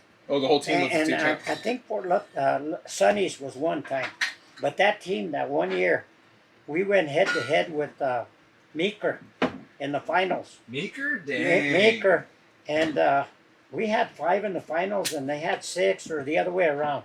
And the points for the state champion were real close. Yeah, yeah. It depends who won those finals, you know. And It's crazy. The state champion, and- it's like a team state champion is like, it comes down to the nitty gritty. And I think we faced them 3 times, Uh-huh. and we beat them the 3 times. And we won the state championship. Well, it's Sonny's team that year. Yeah. And that year, I just heard, don't quote me on this, but I heard it from a good source, that Fort Lupton High School was number 10 in the nation. As of high school teams. That's wild. Don't quote me on that. I just heard that. You know, that team. You can research Well, Fort Lupton wrestling has always been, you know what I mean? I think probably since you came along. You We know see what I our mean? banners in the 80s. There's a bunch of state Oh, yeah. championships and Oh, yeah. regional championships and stuff like that in Oh, the Yeah. 80s and 90s. That's why especially. when you ask me, you know. Have you ever been to a game or a match? Yeah, yeah. State champion? Yeah. Oh, it's intense. At a The ball arena? intensity. Oh. At the It's Pepsi intense. Center back in Yeah. the day, Pepsi Center, it was intense. Oh, yeah. And how It's fun. ironic, I still work that. I don't know if you see me down there. Do you? Oh, really? Yeah, Lenny and Steve Valdez, Uh-huh. they run the tournament. Oh, really? They set up all the table help. That's all of it. crazy. And I'm one of their captains. I just float around and Yeah. make sure the tables are running good and what. And we've been doing that for a long time. Hey, I gotta say, You know, one of my memories of you is in the golf cart around Fort Lupton High School. Oh, yeah. Giving everybody, wrangling all those kids into class. And you know what? I had so much fun with that. And I'll have so much fun with that, and I'll tell you why. Why is that? Because I'm bilingual, Okay. and I'm very fluent in Spanish. So back in those days, those Spanish kids that were ditching on me, Yeah. especially the ones que se creían chingones, Uh-huh. I used to tell them, let me tell you something. In Spanish, I used to tell them, I says, let's go. You tell me, and I'll try to. The first time I catch you, I'm going to let you slide. I just want to meet you. I want to know who you are. Remember, you used to have to take your tag and have it on there. Yeah. And I'd catch Remember him meeting without you? it. The first time, I'm going to let you slide. I says, but the second time, I'm taking you through the whole gamut. Yeah. And then I would tell him in Spanish.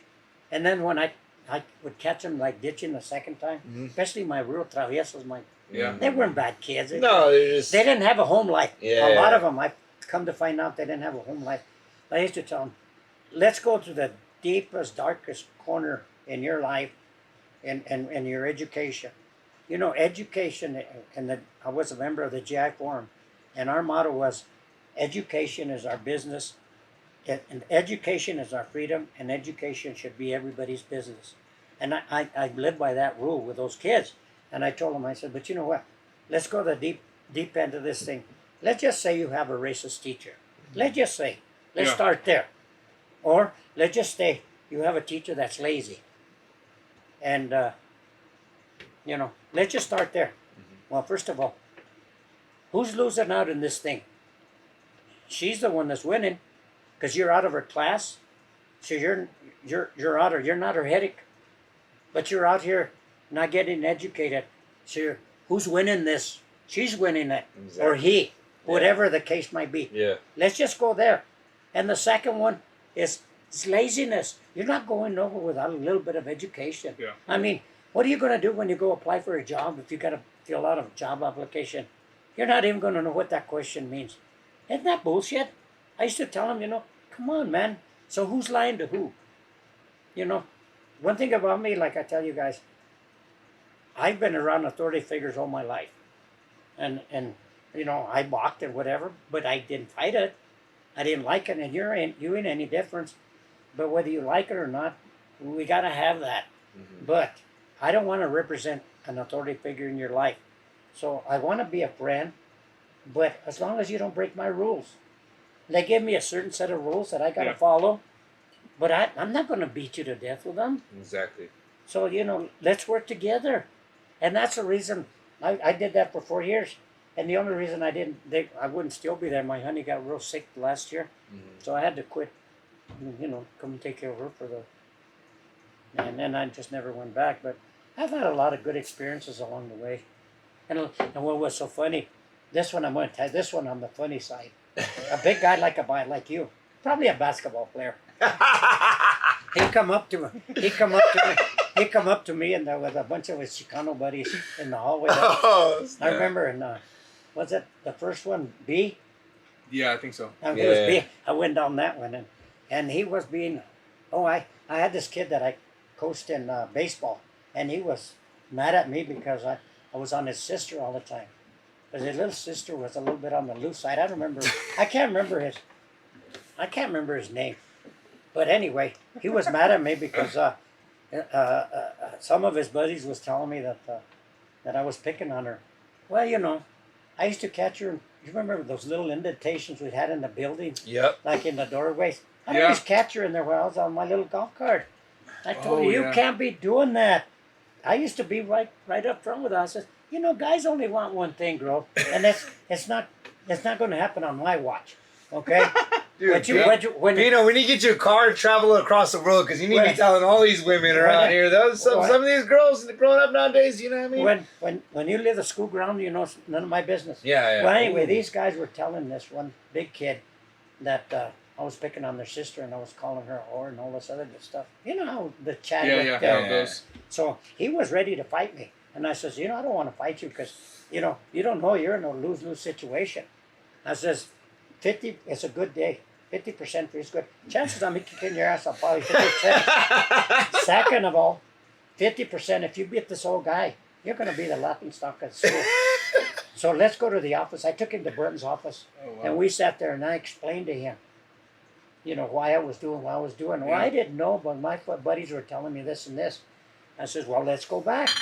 Let's go find out. And I don't know who this guy, he was kind of tall like you, and he was still wanted to be that chingon or whatever. And I said, why are you telling this guy, you guys, she's a pretty girl, maybe she's just friendly, I don't know. But it's not on my watch. Yeah. And he said, well, I bet you can't even shake hands. And he doesn't know I'm a retired sheet metal worker. I worked with snips all my life. And I milked cows when I was a kid.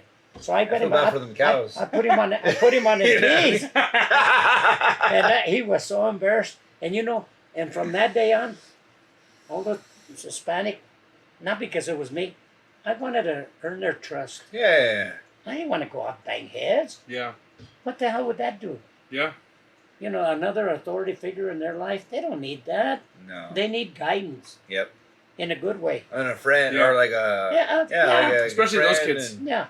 They see an authority figure that kind of cares. Because I can remember some of the real, not bad kids, the ones that were always ditching or out of class, I was coaching the middle school football team. we used to have our games over at the high school, if you remember. Yeah. So I used to walk the kids over to our football games. And then, come to find out about the second or third game that we had, I was walking with my team over there. And these same kids, this is already 4:30, 5 o'clock already, because our game started at 5, I want to say. They're still at the school. And I walk up to them and say, what the hell are you doing here? I can't keep you here in school during the school day, and the school's over, and you're here. Yeah. What's wrong with this picture, I tell them. And then come to find out, a lot of them didn't have family life. They didn't have nothing to go home to, That's sad. That is sad. And I don't know how you correct that. I don't know. I don't. So I don't have no. It's hard. Like you don't have no answer to something like that. I don't think they make coaches quite as they used to. Because when we were in middle school, we had like Coach Lewis and we had Coach Espinoza. Coach who were Lewis, dude. who Coach were very. Espinoza. They were very good coaches, and they Yeah. cared about the students Yeah. and their players. And I just don't think there's quite as much of that Well, anymore. when I started coaching after I retired from sheet metal, and they asked me to come, there was an app in the school paper. They needed a 7th or 8th grade football coach. Charlie Lewis is who you're talking about, Yeah. right? Yeah. He Coach was Lewis. there at the school, Mhm. so they needed a 7th grade coach. So I put in for it, and Carrie Sanchez was the principal then, and so I went and applied, and she said, "You're hired," and because I got the clearance from my wife first, because we were both retired make sure you already. I get said, that. but is this all that ends up talking to each other? Whatever I make, you get it. Yeah. And then you go on vacation, or we'll go on whatever. She says, yeah, go for it. But anyway, I'm sure she wanted me out of her hair too. But anyway, I went and so, yeah, Charlie was the 8th grade coach, I want to say, football coach. Yeah. And I took the 7th. And then Charlie found out that I was coming to coach. So he walked into Curry and he says, I want Pino to help me. And I guess he had enough pool back then. Yeah. So I went up, coached the 8th grade with him, and they gave, what's his name? He's already passed, poor guy. I don't think of his name along the way. They gave him the Espinoza? 7th grade. No, what was that? Espinoza, I think Espinoza. No, Espinoza was already He was gone. what? He's still kicking. He's Is got he? to be kicking. Yeah. He was Coach Lewis's assistant when we were in Salazar. 8th grade. Remember John Salazar? Okay. He already passed. They gave him the 7th grade anyway. But anyway, well, to this day, God rest Charlie. So he says, okay, you're going to be the offensive coordinator. I'll be a defensive coordinator. I told him, I didn't know Charlie that well yet, but I had met him because Sonny played a lot of baseball for him. Okay. Him and Leroy and Lenny. They played a lot of baseball for Leroy and Lenny. But I told him, you're an asshole. I said, defense is easy. Offense is hard. That's why I'm the head coach. So I got a picture, if you don't believe me, at home, that him and I, when we coached back in the day. Yeah. So I coached that, and then so I figured, well, then Kerry told me, why don't you do wrestling too? I said, no, you already got a wrestling coach. I don't want to take it. It was a little Chicanito that was there doing it. So I said, but I will come and be his assistant, And then she said, nope, you're going to be a wrestling coach. So I went down there and I told him, look, I'm going to be your assistant. He says, no, you have it. He never wanted it. Oh. Yeah. So I took the wrestling coach, and then basketball was, I can't remember, at middle I school. remember you coaching middle school basketball. I think that was before we. Guess why? Before we came. Why's Guess that? why? Charlie. Oh really? I told Charlie said, come on, coach. Come and help me run my JV. Come on, coach. I said, shit, I don't even know how to I know his deep voice. I can already hear his deep voice. I used to tell him, I don't even know how to spell basketball. Honest, well, he's passed. God bless his soul. I remember he used to always call me He into passed- his office because I was his point guard. So he's He always passed away talk to from me. multiple myeloma. Yeah, That's whatever. what my grandma passed away from. Yeah. No, Charlie and I, we became great friends That's over the great. years. Were we in high school or it was just after? No, we it graduated? was after high school. Just It was after we graduated, probably Not a long- You're 5 Charlie? years? 5 Oh, years yeah, ago? Charlie's gone about 5 years. Yeah, well, 5 years ago. But he- Multiple myeloma, but- he had cancer. He always used to tell me, because he always gave me all the misfits or the guys that weren't cut out to be Yeah, fish trainers. Come on, let's The B face team. it. This Oh, guy yeah. over here. And I didn't Chris care. Long. You know Chris this. Long. I tell him, I don't care. I'm B team. But That he- was good, though. But he You know had what I mean? this one kid, I'm trying to think of his name. Athletic as all get out, but travieso, and I can't think of his name. But man, he was athletic. But anyway, he gave him to me because he couldn't stay eligible for openers. Oh. And then he was just, I don't know if they didn't relate, I don't know. Maybe. Yeah. I don't know. But he gave him to me. And I took him aside one day and I told him, what's your problem, son? You got so much athletic skill. Why don't you? Well, yeah, I don't understand all those whatever plays, or maybe didn't want to learn. I don't know what it was. Yeah. Whether it was a mental block, I don't. Yeah. But I tell you what, if we change those plays so you understand them, because I want you're good enough that I need you to be my leader on my team. We'll change you. Call them whatever you want. You want to call them la cucaracha? Yeah. And I think that's what he called it. He called the give and go.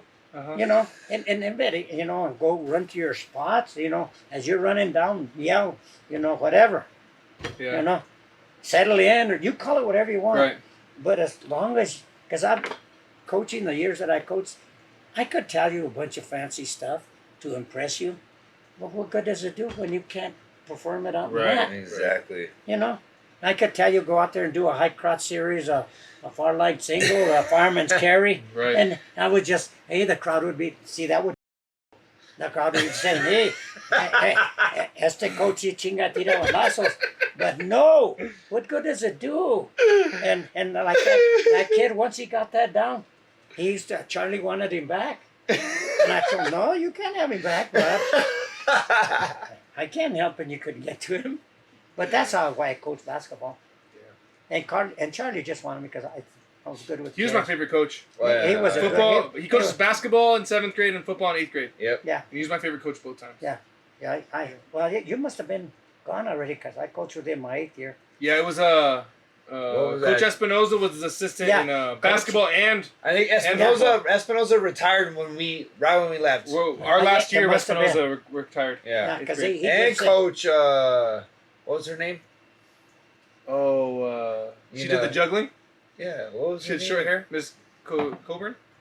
Coburn? Yeah, Was it Coburn? Yeah. Dang, I'm good, baby. Yeah, that was Their last 2 years. That was their last years. Yeah. And No, I came in right behind you guys Oh wow! because And you chased us into the high school with that cart too. it's a good thing I didn't know who you were. yeah, exactly. I remember- He'd be on his ass off. Hey, I left. I remember trying to skip school once, and I met you at the door. You introduced yourself to me. And Pino just started. He's like, "What's your name?" Hey, you already know you messed up with someone else. What's your name? You're like, Well, anyway, and the only reason that wasn't all that again is that all the 8th graders, when I started doing that campus supervisory stuff, was after I did a year of coaching, and then I think his name was Jason McNair, who was the assistant principal. He's the one that said they're thinking of putting a campus supervisor. If you're interested, I said, well, is there a little more money in it? Sure, why not? He says you'll have to do it. I said fine. So Paylor was the superintendent of schools then. Do you remember that name? I think so. He was Yeah. he was an asshole. He was a racist asshole. But anyway, I met with him. say it like it is. You know what I mean? I met with him. I met with Mike Campbell. Oh, I remember Painter. Yes, he used to have glasses. Yes. Yes, I remember him. Do you remember your first principal at the high school? His name was Mike Campbell. Yeah. Yep. He was a teacher. I met him here in Brighton, Yeah. and I thought he was a nice guy. But he let you guys get away with Oh, we got away with anything. So the first day I walked in, I thought it was. Did you ever see that movie Blackboard Jungle? Anyway, it's a movie about in Chicago yeah. where the black kids run the school. They go in there and they do whatever now. That's pretty when much I what walked we did. in, We did whatever we wanted. you guys were throwing golf balls at each other. Oh, threw one at him. In the commons area, Yeah. you could watch TV when the teachers would Yeah. get you out of your I class. was playing Nintendo 64 And during break. So then I said to On myself, this isn't going to fly. So I went to Paylor after I left that one first morning, and I went and told Campbell. And Campbell told me, well, what do you expect me to do? I says, nobody told me how to do this job. And I talked to Floyd Aker, and he told me, go punch in and go home. I said, I can't do that. I says, so they gave me a handbook, the same handbook they gave you guys. Okay. And that's what I held you to. And then I saw I for a remember while that. that wasn't working. That's because Campbell wasn't in charge of his staff. It wasn't. You remember that assistant principal? What's that? Watch out, real good-looking gal. She was the assistant Chris? principal. She was real good-looking girl. Oh, I can't remember. It's on the tip of my tongue. It's on the tip of my tongue. Yeah. Jensen or I used to Miss tell her one Jensen. time. I got her number like that. I told her one time, how am I? You expect me to enforce this hat rule? I walk up to them. I tell them to take off their hat. They look at me like I'm crazy. Yeah. I don't have no rules. Well, she says, you know what I do? They take it off while I'm there, and if they put it on when I'm gone, that's okay. That told me right there. No, They didn't give a exactly, shit about you guys. exactly. They didn't give a shit about whether we were Mexican. I don't know what the deal. So when I said, well, I'm going to call Paler. I'm going to call him out. So I went in and I told Campbell the same thing. I said, you know, Mike, you know, I catch these kids over at that little gazebo over there Yeah. by the park smoking weed. And I says, and these are the names. What do you want me to do with them? Here they are. Oh, they're just kids. Oh, man. I didn't say nothing. I said, what the hell, an administrator. So I left there and I went to Paler. And I told him, I got to have a sit down with you and Mike and Jennifer, I think her name was. But anyway, because there was another lady, world mean. Her name was Alice Sudafist, I want to say. Saltfuss. Does that sound right? I've heard the name in a long time. Anyway, I told him this there's something not working here. It's not Yeah. working for me. I feel like a junkyard dog with no teeth. So I told him, let's go with me. Oh no, you go tell Mike that I said whatever you say, that's what I want done. So then that's when I went back and I told him, you know, this and this is I'm gonna do it. If you like it, fine. If you don't, fine. Uh-huh. But I'm gonna do it. Mhm. You know, this is what I was told from the head cheese. Apparently he doesn't have the kahunas to come and meet with you. And I thought that was supposed to be the chain of command, superintendent, principal, and on. I was this little guy on the totem pole. I was this junkyard dog, 5'0" with no teeth. But that's what I walked into. Oh, I remember. 4 years of that. My freshman year, it was Chris remembers, and there was like in the comments there'd always be 10, 15 people at least. Oh yeah. And then by the time we got to my senior, there'd only be just a few people, Yeah. maybe 2, 3, if that. Yeah. Because I got on the teacher. Sophomore year, we ran that school. I can tell you that. Sophomore year, we did whatever we wanted. And But then, the comments, like Yeah, freshman yeah. year, the comments were horrible. Yeah. It was just Yeah. everybody was in there. It'd look like a classroom. Yeah. That's how many people would be in there. And I used to ask the kids, I said, what are you doing here? My teacher has me in whatever she called Yeah. it. Yeah. She didn't, and that was just told me that she didn't want him in the class. Yep. So then I went and told Bratton, I know he was your hero. Brian was And I told him, I told him, and Mike, I told him, you know, they don't want these kids in the classroom, so they have them out in the commons area. They're not learning nothing in the commons area. Yeah. Come on, bud, help me out. So I started taking them by their hand back to their class. And I Yeah. told the teacher, I said, this kid doesn't have a pass, and he's been roaming the hall for the last Yeah. 15 minutes. What am I going to do with him? Either you take him back, or I'm going to take him to the principal's office and tell him to take him home, send him home. Yeah. Because he's not learning nothing out there. I They're know. watching TV. I know you did a good job because senior year, we'd someone would see you and be like, oh, there's Pino.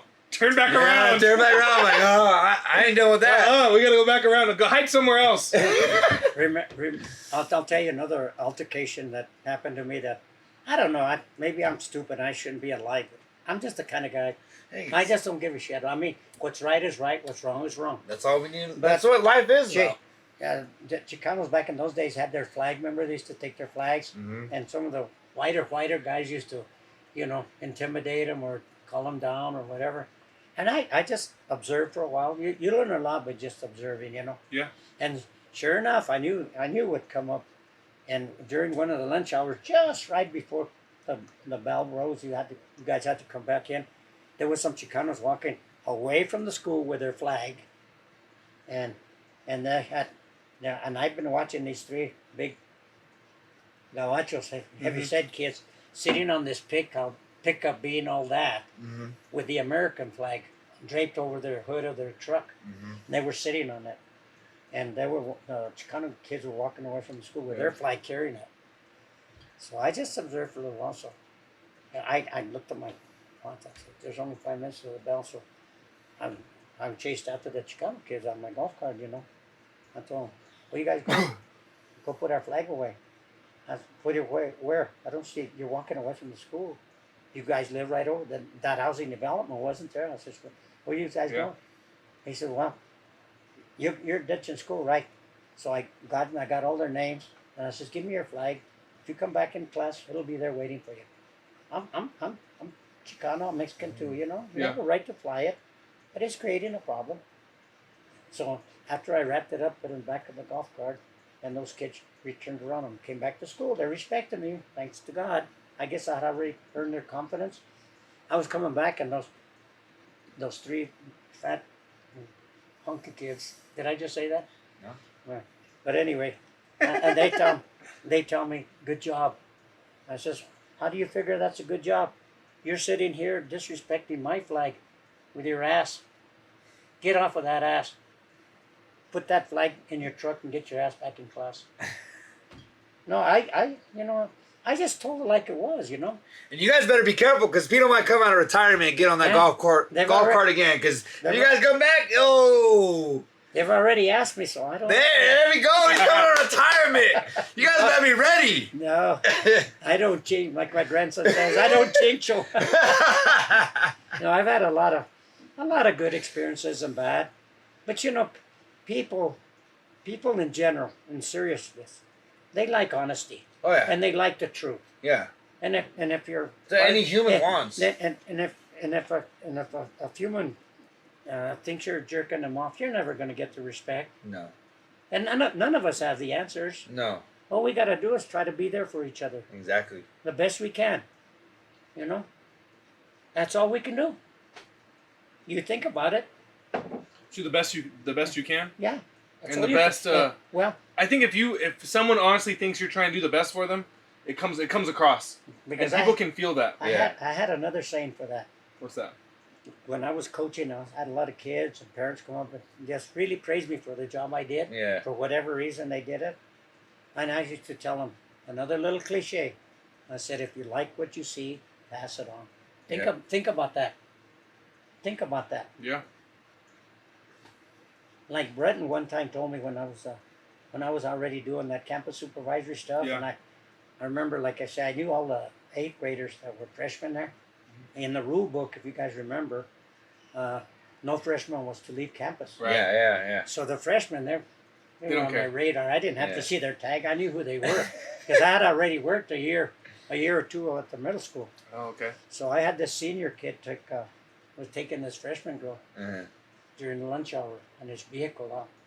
I didn't say nothing. Senior just guys. I just wrote it down, and I just continued doing my thing. And well, after lunch was over, they came back, and Mm-hmm. as soon as they came back, I walked them both into the office. And I wondered. This kid didn't want to. He was a senior. He was a Gabacho. He didn't want nothing to do with it. I said, "You come with me, sir. And let me see your tag. If you don't come with me, I'll turn you in." Well, I turned him into. It wasn't Breton. Breton was still the athletic director. He was Saltfuss then. It might have been so. We must have been. It must have been when we were in school. And Is that anyway, Calvin? Was his name Calvin? It was Calvin Garcia, wasn't it? no, I am much older. I like the older women. I like the older women. No, it was a Gabacho had that. I remember the girl, but I don't remember. I wondered what you were always doing with that notepad. Every time you're on the golf cart, I saw you with Yeah. jotting things down. But anyway, long story short, the girl got reprimanded, and Gary, can't think of his name. It was his daughter, so I knew her real well. Her brother wrestled. I was a good wrestler too. Yeah. And then Gary thanked me for. I said I didn't know that was going on. I said, well, that's the first time I saw it, so and I turned her in. But that's the way Gauchos are. They turned around and they. The mom came in and complained to Breton that how come this boy was being whatever, and Breton called me in. He had the kahunas call me in and say, you shouldn't do that. I said, well, why in the hell you give me this handbook? That's what it says on there. It says it no, right on and there. he was driving this vehicle. Yeah. I told him, you know what? If you don't want to talk to those, I'll talk to her as a mother. Yeah. That's your job, but I'll talk to her. I don't care. Yeah. It's a rule. But a lot of those people there at the school, I think, were afraid to get sued. I would like to think that's what it was. I would hate to think it was what it we're all thinking about here. I think a lot of people don't want to get their hands dirty. Yeah. They'd rather just kind of brush it off. Well, what the hell? The school wasn't going to get any better. I remember. Do you guys remember? Well, you guys would have had to been there when Mike Campbell in the morning would have his staff meetings way in the back and C with all the staff and you guys would have to stay in the commons area. Oh yeah. Until a certain yeah, hour. we'd be standing there for no reason. Just Yeah, for talking no reason at all. Yeah. And he wanted me to keep both doors. So I was running between both doors, so you guys didn't come in the halls. Well, this one cabacho threatened me. And I says, you better be careful who you're threatening, son. I says, I'm too old. I says, but, you don't impress me. But anyway, I told Campbell, and then that's when Campbell changed his meetings. Why in the hell did he have those meetings in the morning? He was too damn lazy to stay later after school. You don't remember that, Calvin? He could have had remember us. we were all like in the I didn't in come the to- lunch. I didn't get Calvin to- wasn't. I got to school late. Yeah, he got school every day. Again? Yeah. Every day. Again? Well, I was inside the building. So I was too. he had me was running back and forth, holding those two doors. That was so stupid. And I told Mike, why don't you have your staff meetings in the evening so we don't have to Yeah. deal with these kids? Yeah. You know? You don't That was remember that, so Calvin? I stupid. remember it clearly. Well, freshman There's year? a whole bunch of just kids in the lunchroom and just It wasn't in the commons area. yeah, I the call it commons area. It's just like yeah, but I remember it's- getting to school and it's just packed. yeah, it packed, was packed, yeah. and then you can't go nowhere. I didn't know Don't that's go why. anywhere. I didn't know it was a student. I didn't know it was a meeting he was having back Yeah, there. they're having. I staff thought we just meetings. couldn't go into the hallways until school started. No, it's a staff But meeting. The last few years we could, huh? During before school, you could wander around. Yeah, because Remember that? because he changed. Yeah. He changed the staff meetings. Yeah. And that's the only reason he had you guys out, because he was having his staff meetings in the morning. Then I told Mike, that doesn't make sense, Brad. You're killing me, Smalls. Pino, dude. That's the way it was. And me and Calvin didn't wrestle, but we grew up with Pino. You know what I mean? we grew up with Pino. We know. Would you wrestle junior and senior year? Yeah, I wrestled my Senior year? junior year. That was it. I wrestled one time. Who'd you wrestle for, Wagan? Hagan and Cortez? No, Who was that? Ada, Dingle Tommy. Dine? Some Tommy. Alicia? No, Was Tommy already there? yeah, Tommy. I wrestled with Tommy and Felix and. Oh, yeah, that was way after. Yeah, I wrestled in like 07, 08. Well, I never wrestled before, and like I should have wrestled, but like all my friends were wrestlers and everything else, so like you know what I mean. Well, I always tell, this is gospel here, but I know about athletes. Yeah. There's 3 athletes in the world. The first athlete and the best one is the one that the good Lord equips them with. I don't care if it's wrestling, basketball, you Just name talent. it. Yeah, just talent. That you don't coach that. No. The second just one good. is the one that isn't as good, but he works his ass off to try to get there. Yep. And the worst of the 3 is the one that just wants to go out there because his friends are there and he wants to put on a uniform. There's only 3 types of athletes. That was me. There's only 3 types of athletes. That was me. I just went out there and had fun. I only won like one time, but I didn't try. It makes me mad because now I think about like football and everything else. I should have tried. Like, You look back. I never tried. You look I never back. tried at any sport I did. I think it matters of finding your sport too. Exactly. Because there's some things that you Yeah. might be good at, but you just don't really like Yeah. it, and there's some things that you aren't quite as good at, but you will work for it because you. I used to love football. And that's why I tell you guys with your little guys, expose them to everything, and then Yeah. where he finds their passion, let him sow his seeds Yeah. there. And support him. I'm coaching my son in soccer, Yeah, and I haven't played soccer since I was a kid, but they were just short on coaches. yeah. So I volunteered to coach, and it's fun. It's Good. fun. Heck It's fun yeah. coaching him around. He scored a goal. Heck Last yeah. game he scored 2 goals. There you Calvin go. might So- be the next Pino, bro. You better be Never careful. know. Never know. No, honestly, coaching him in soccer gets me excited for basketball Heck yeah. because that's what I'm good at, and I actually That's your know. passion. That's your passion. Yeah. Like I That's know your drills. passion. I know Yeah, drills that's I can your run passion, for, yeah. for Exactly. basketball, and I can't do that for soccer. I don't know Yeah. those drills the way I I don't do either. basketball. You know what's crazy is though, like, I'm sorry, but like we underestimate our coaches. Think about the coaches that have taught you know what I mean? Our coaches have brought us here. Yeah, like seriously. No, but it's hard. Like me and Chris- coaches get underestimated. It's Well- and you're out there just because you love it. You're out there because you love it. You're out there because you want to teach kids. You're out there because you're out there because you have heart for this. I helped and Carter- no one understands that. No one understands that. No, the coaches are out there because they want to be out there. Like, Remember what I told you about the 3 athletes? Yeah. It's the same thing with exactly. I don't mean to rain no, on your no, parade. no, you're good. I'm not going to rain on. No, Well, I you're- know I'm good, No, you're good. but I don't want to rain on your parade. But seriously, on the serious side of it, seriously, I don't care what kid. A kid me as a coach, and say, let's say I got your kid or your kid, it don't Yeah. matter. I could tell him the same thing you could tell him, Right. the identical same thing. Yep. Yeah. Who will he listen to? Probably his coach. Not probably his coach. Yeah. That's It's just gonna the be way it his is. coach, yeah. And that's why I came in with that attitude, not attitude, when I was the campus supervisor, Yeah. and I told the kids they didn't need another authority figure in their No, life, no. and I didn't want to represent that. Yeah. But that's gospel. Yeah. That is gospel. And it's not that the kids being disrespectful. No. It's just that again, parents, whether you like it or not, they represent an authority figure for them because from the day they're born to where at their age they're at, they were, hey, dad, mom told me to do this. So Right. whether you like it or not, you're an authority figure in their lives, which is a good thing. Yeah. Yeah. But it's exactly what you say. My Creole, they'll listen to a coach first before. Yeah. Well, I don't know. I don't know. A coach is It is what it is. The coaches is the most underestimated or the most underrated person in a kid's life, I think. The coach that makes an impact, that's the most Yes and no. Because if you have a bad coach, Yeah, what good is It has it? a- Like, if you're a good But a bad though- coach can have the opposite experience. Exactly. A bad coach can push you away from the sport. Exactly. Exactly. Yeah. You can Leave take me that with a if you sour. need to. Go for it. Oh, Tina. Hey, Bin Marina Loping Way, Tita away. What are you doing? Estoy aquí con Calvin, and I just Chris. met this young man. Chris. We're doing a Chris, and we're doing a podcast. Podcast, yeah. Podcast, and we're laughing, Have a good time. and they're just asking me questions about back in the day, the high school, Life. sports, and life, and at his house over here by the rec center. Yeah. I will. Did Marcus play today? Oh, they won. Where'd they play? Back at Johnstown? And where are you guys leaving to? Where are you guys leaving to? Atlanta. And when are you leaving? Next Tuesday. Okay.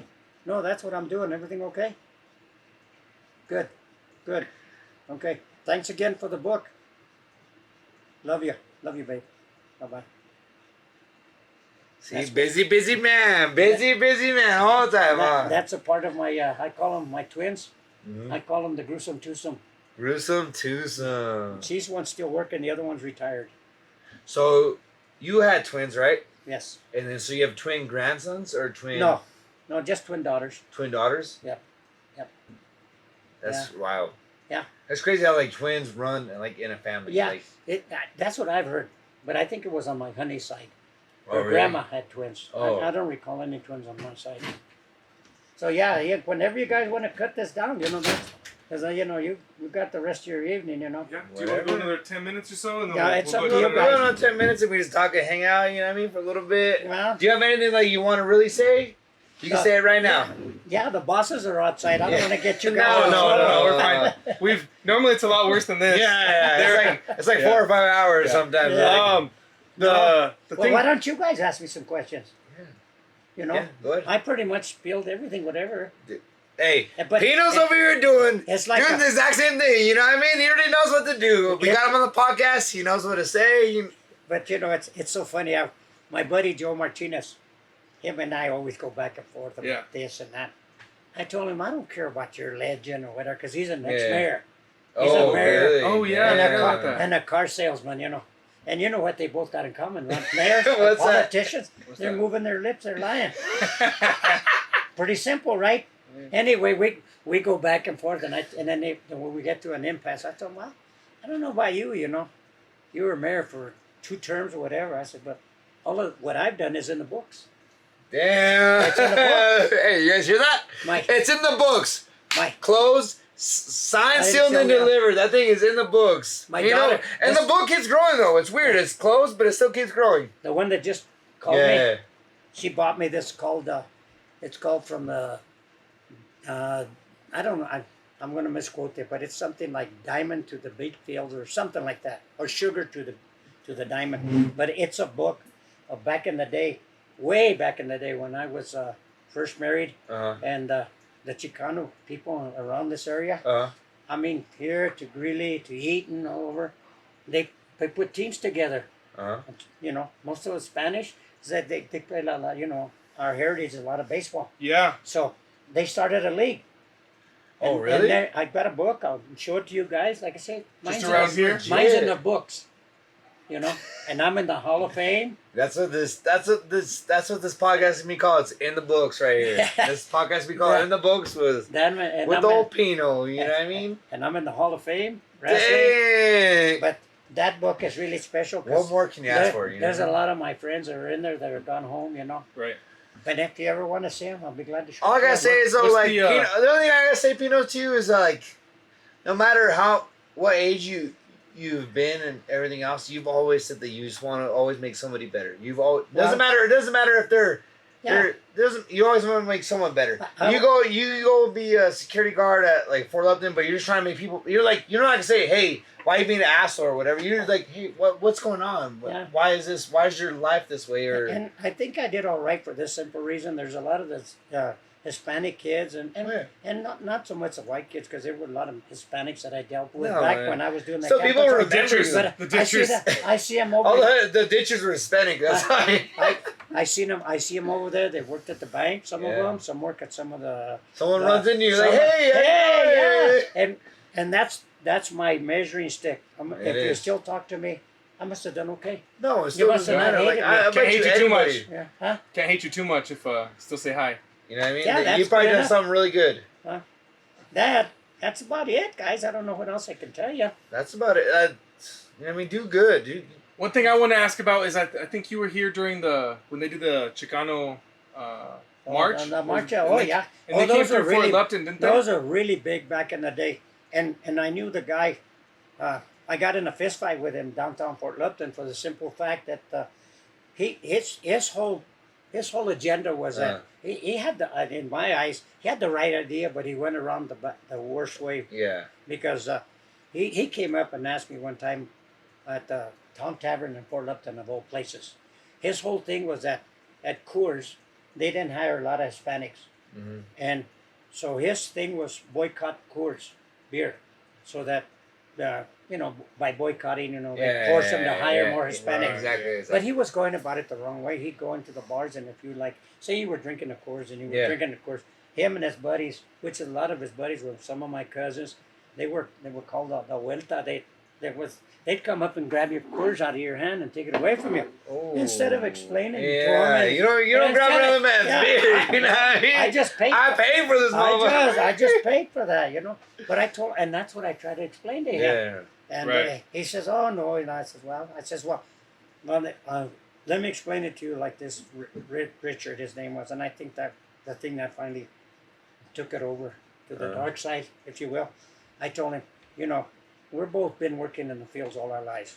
We worked in the fields at one time or another, and back in the fields, I don't know if you did any beets, but beets are in rows, obviously, and you take a hole, and in the hole, when they plant the beets, they grow real close together, a lot of them. And what they used to call them, el desaje. You used to go down there and two swipes, they only wanted one left. Two swipes, one left. And that's what you did, the whole field. And the logic behind that, it's the way beet grows. If you left them all together like that, go down there, they wouldn't grow very big. Oh, because they couldn't Not expand. enough room. They couldn't right? expand. Yeah. So by thinning them out like that, you go down there, and that's the only way I can explain it, the way I've done things, and the way you're trying to do things. I'll pick let's say you have this row and I got this row. I'm going to take my time, and it'll take me a long time to get to the end of my row, and you'll finish right away, but you're going to have to come back. Because you didn't do it the right way. I tried to explain it to him that way. Yeah. And that set him over the deep end. And then he made a mistake wanting to fight me. That was a nice. How'd that go over? I knocked him out.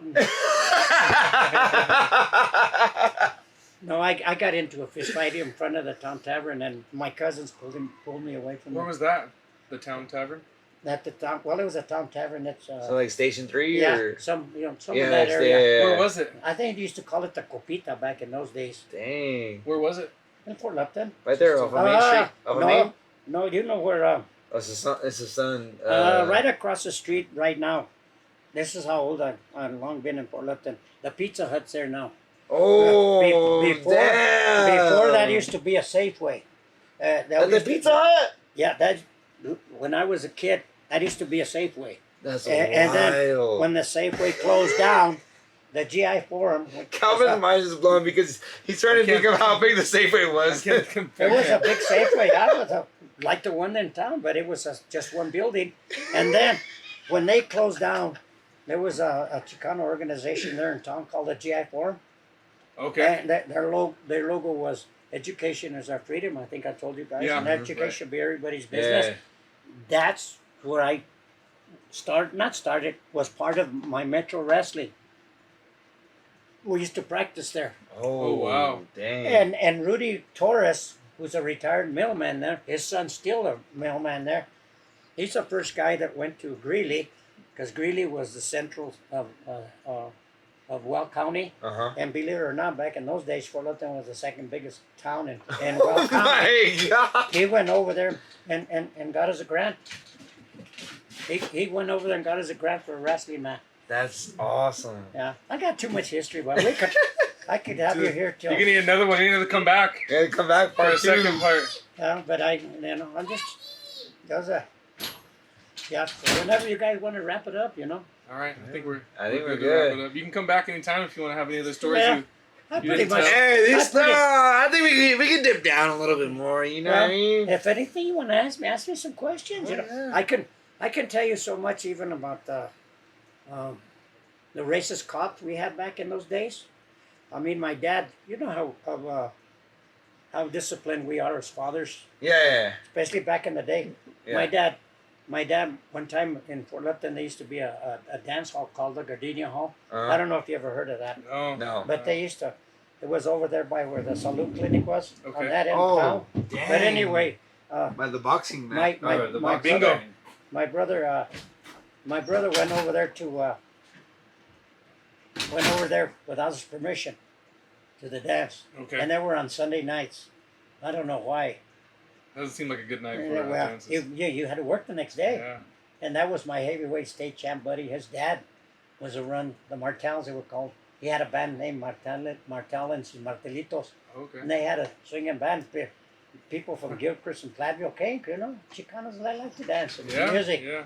But anyway, my brother went over there, and my dad, I don't know if he was there without permission or he just was staying too late. So my dad went to go get him. Okay. And I guess on the way bringing him back, he was kind of bringing him, kind of forcing him a little bit like that, and maybe gave him a couple of swift kicks in the ass, get home, let's go home. Yeah. Well, the cops used that as an excuse that they were fighting. Oh no. They beat up my dad. I was probably 6 or 7 years old. They beat him up. His face looked like hamburger. I couldn't even recognize him. Back in those days, the cops wore shorts like this, and they used to have a little, they call it a little macanita. It was a deal about as big as a phone, maybe half the phone like that, but it was filled with BBs on one side and a handle, and they carried it in there, and they'd beat you with that. Oh, And they beat him within a pulp.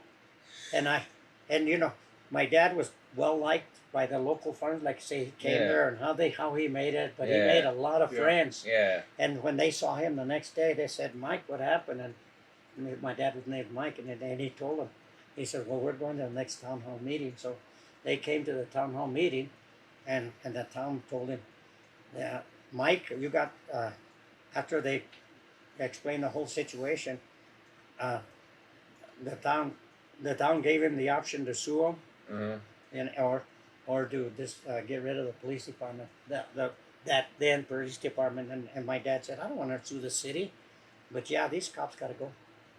There was a lot of prejudice there. That's But they use that as an wild. excuse. Yeah. Another instance that happened to me personally, I was recently married. I just had the twins. The twins were, well, not just because we took them to the Carview, right out here when you're going to Lipton over there by the,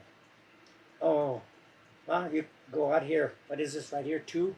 Yeah, Ken Road too. Yeah, when you go over and you get on 85 and you head to Lipton on the old, on the old 85. I call it the old 85. Yeah, I know old If 85. you- Yeah. If you go that way where they got that storage, Oh yeah. right yeah. behind the Jim Burger or whatever, that Oh, That- Big Daddy's Burger. Yeah, right back there used to be the Carview. We used to call it the Carview. It was a drive-in. Oh wow. What?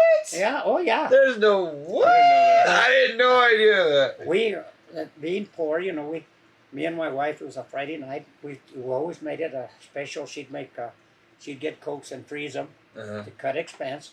And then they would only charge the driver and my wife, Uh-huh. And then we'd go and have a nice night of watching two Yeah. features and then come home, and it was probably 11:30 when we're getting home. Well, I got pulled over by cops, and this was a few years after. This has probably been 60, it'd have to be in 63, Uh-huh. somewhere in there. I was going down Pacific. They pulled us over.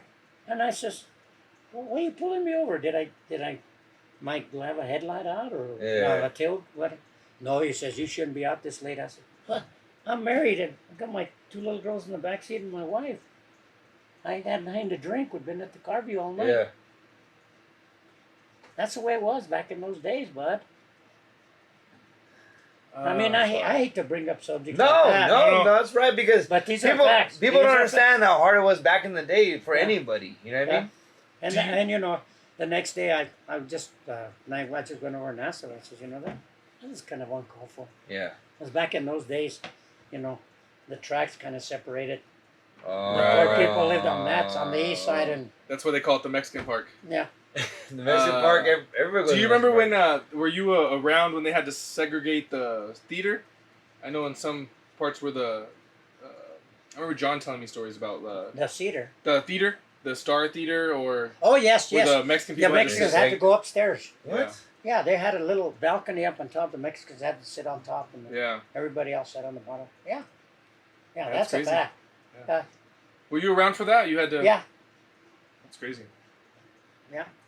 It's just That- crazy yeah. to think. Wow. I remember my dad cut my hair, which I had a lot of hair back in the Yeah, day. you You might not curly believe hair. that. That's Yeah, curly curly hair. Chino, back in the day. But there was one barber shop there in town that it had a sign out in the front that said, "No dogs or Mexicans allowed." That's a That's fact. Wow. So my dad cut my hair till I was 11. Wow. Till Frank the barber, who was really involved in that Chicano league with the baseball league. Yeah. He was started the Hawks, who I played with. Mhm. When he came into town from Monte Vista, he opened up his barber shop there in town, and he cut my hair ever since then. That's wild. That's it's amazing to think how far you've seen. Oh yeah, Yeah. Just Fort Lupton Yeah. come. oh yeah. From there And to we now think where Fort it's- Lupton's small, and you're just like, Fort Lupton was like, It was the second largest city in Weld County back in the that's day. wild. And you talk about the schools. I thought the schools were great because I remember when I was a junior and senior, we were like second or third in the state academic wise, wow. and they've gone to hell. I don't where. Yeah. And I say to myself, I ask a lot of people, when my parents where? went to school in the 70s too, that it was Fort Lupton was still like Yeah, first or second. yeah. It was a great school. Yeah. You know. Do we have And I a, heard they're trying to take away the academics now. Yeah. They're well, trying to take away football. well, that was We don't have enough money or something like that. for football? Lenny works over there. My Uh-huh. son, he works over there, Uh-huh. and he says that was started as a rumor. Oh. It's not going to happen. Oh, okay. Thank It's not going to God. happen. No. do we have There any, wasn't no academics. The football program. Mhm. can we end here on a positive note? As a Yes, please. Do you have any other I don't know, any your best time coaching or Or like your best memory. You know what I mean? Your best memory. What's your Oh, best I or memory? got somewhere so- you've traveled? Anywhere, I got anything. It doesn't have to be about so- Fort What's your Lupton. best memory? What's your best I memory? got so many good memories, guys. What's You your know- best one? That like tell your best memory and it pops right in your head. Well, my sons both winning state championships. That's got to be Yeah. amazing. Like after you coached them and everything else. You And know what I mean? especially when, like I say, that team that was second, 10th in the nation. Yeah. Now, those are all those kids that were on that team. Oh my goodness! But I think one of the biggest memories I can recall Lenny, the one that I told you that quit, Yeah. and went to basketball because they wouldn't let him rank off with a then Yeah. senior. The senior. Yeah. So he said they moved to 126, which he won the first 2 matches, and then he said, "Nah, I don't have to do that." So he went to basketball. They said basketball's easy. Yeah. I'm not just saying, but Conditioning definitely. the final match his final match his senior year, when he won his last state championship, he wrestled this kid's son. His name was Turner from Meeker, and this kid was 190 pounds football, and then high school and for wrestling he'd cut all the way down to 126. Oh Why his God! I don't know why his father made him do that. I really don't know. Jesus Christ! But Lenny met him in the finals, and no, that guy's just shredded. He's every piece of muscle on him is gonna be on him. And anyway, the kid was probably pretty close to 6 foot, and Lenny's 5 foot nothing like me, you know. But you know, I showed him a little suckback, and this kid was notorious with the legs, you know. Yeah. I don't know how much you know about wrestling, but you stick the legs in. It's a good defensive move, you know. Yeah. And I told Lenny right before we went to the final match, don't let him keep moving. Don't let him stick a leg in there, because once he gets that leg in, then he's long and everything else. He's gonna pound on your head. Yeah. Well, sure enough, they went into the last period, and they were tied. No, I don't know if Lenny was down by one. They were either tied or Lenny down by one, and there was about 30 seconds left in the match, and Lenny was on top, and he had to turn him over to score to either tie the match or go ahead. It was one of the other. Well, sure enough, he used that little sucker that I taught him way back in the day, and sure enough, bam! He put him on his back. He got 2. It was only count, you know, in wrestling. 2 counts gets him 2. Would have got 3, we'd get 3. Well, he got 2, and he won the match by 1. That kid's father was the head coach at Meeker, and their last name was Turner, and he wouldn't shake Lenny's hand. But that was probably one of the real. When he turned him over and he won that state championship. Oh, I taught him that. Yes, let's go. And Fort Lupton won the Yeah. state championship. Oh, I could tell you so many stories, and the last one I'll tell you, as far as the police department, it all really gone so much better. For the not for the simple fact that my wife worked at the police department she was the first. She started the 911 there for them because they asked her to, because we've been in the community forever. Yeah. And then the chief, going along the way, there was a chief by the name of Jack Hurst. We became best friends, and he always used to tell me, he says, in this town, no matter what side you side with, the other side's going to go directly against it. That's just the way it is. I can't explain it. Yeah, it is. And him and I spent a lot of nights, just like exactly what we're doing here, drinking beer and playing pinochle. Yeah. Pinochle? Yeah. But you know what? That's just the way it was. Yeah. Whether that's good or bad or indifferent, I don't know. Yeah. Yeah. That's pretty much it, gentlemen. Yeah. All right. I think we had a great podcast. This podcast is awesome. I think this podcast is awesome. Did it stop on a positive note? I wanted it to stop on a positive note. Yeah. I think that's good, man. Awesome. Yeah, because I didn't want to mention too many names, but those are. You mentioned some good ones. A lot of good friends. Yeah, that's awesome. I'm sure there's a few of them didn't care for me, but that's it. That's their problem. Yeah, that's what it is. Exactly. I remember Broughton, your coach, told me one time. He said, "You know, you still owe my wrestlers, my players for me. That door's wide open. I don't tell them to come. I have a story for you too. I don't want them to come. My Uncle Ray. My Uncle Ray fought Brun when he was in high school. Oh, really? Because Brun turned around and called my grandma a bitch. And he came up from the bench and just really he hit Brun. That wouldn't surprise me. Yeah, well, Brun stopped coaching right before we got to high school. Yeah. That makes sense. We're not on there anymore, right? No, we can cut out whatever. I think we're good. But, okay, well, make sure you cut it. We'll cut this out. And cut this one out, too, because let's hear the good stuff. I went to the... Yeah, cut out that stuff with, we don't want to make anybody look bad. No. But I just went to that, you guys remember Liamato. Yeah. He just passed, what happened. Yeah. Him and his wife, whatever. Yeah. But I went to that service, and I had just finished working with those last few years before he retired. Yeah. And he didn't even talk to me. What? Wow. Yeah, I don't care. That's interesting. And that's okay. I don't care. Yeah. I really don't care. Yeah. Coach Amato was my coach for freshman basketball. He's a good guy. He had the funniest jokes, the dirtiest, funniest jokes. He was so down to earth. I used to walk into he used to like to go to I want to say the Town Tavern, or maybe Station 3. Station 3, But I'd go in there, and he'd always be sitting way in the back by the bar, way in the back, drinking a beer, and he'd walk in and he'd say, Coach, come and have a beer with me. And then I didn't know him that well. So I sat down and I told him, hey, man, I'm honored to have a coach, asked me to sit with him. He says, you're the coach. That's the way he was. I told him, no, we're both coaches. And I'd always drink a beer with him. Yeah. He was a down-to-earth guy. Yeah, good guy. Great Down to guy. earth, that was tough. Our halftime speeches, he'd always come in and whether we're winning or losing, he just knew what to say to kind of just Yeah. get us to laugh, get us to Yeah. kind of have fun, and Loosen up. Yeah. He was loosening you up. he tells dirty jokes. Yeah. We're all 14, Yeah. 15. He tells dirty jokes and or things about him in the military. There's things like that. It's Yeah. just funny. Keep you loose. Oh yeah. Keep you loose, Yeah. Yeah. He's a good guy. Going out there and getting all tight, you're not going to do anything. Nothing but good memories with Oh, him. yeah. You're not going to do anything with being all tight and pissed off or whatever. But I think it was a great podcast. I don't know about you guys, but I think it's a great podcast. Pino, thank you for coming on. Dude, you're a Fort Lupton legend. Like Yeah, the man made the legend sitting between me and Calvin. You know what I mean? It's crazy. It's crazy to have him here. We do really appreciate it, though. No, seriously. there's so many people that were involved along with me. Exactly. It wasn't a one guy thing. Yeah. And trust me, I had so many good people along the way that helped me do whatever happened. And I'm just blessed. But I'm glad you still try to keep it going on. Still, Well, you know what I mean? Till the end of the days. Between me and Lenny, we got 53 years in it, so Wow. it's about time for somebody else to step up. And time, that huh? it's when it's all said and done, it's about the kids. It's about the kids. It don't matter about us. Right. Yeah. Yeah. We're the past. The next generation, like you said Exactly. earlier, right? We gotta work on the future. It's like I say, if you've liked what you see, pass it on.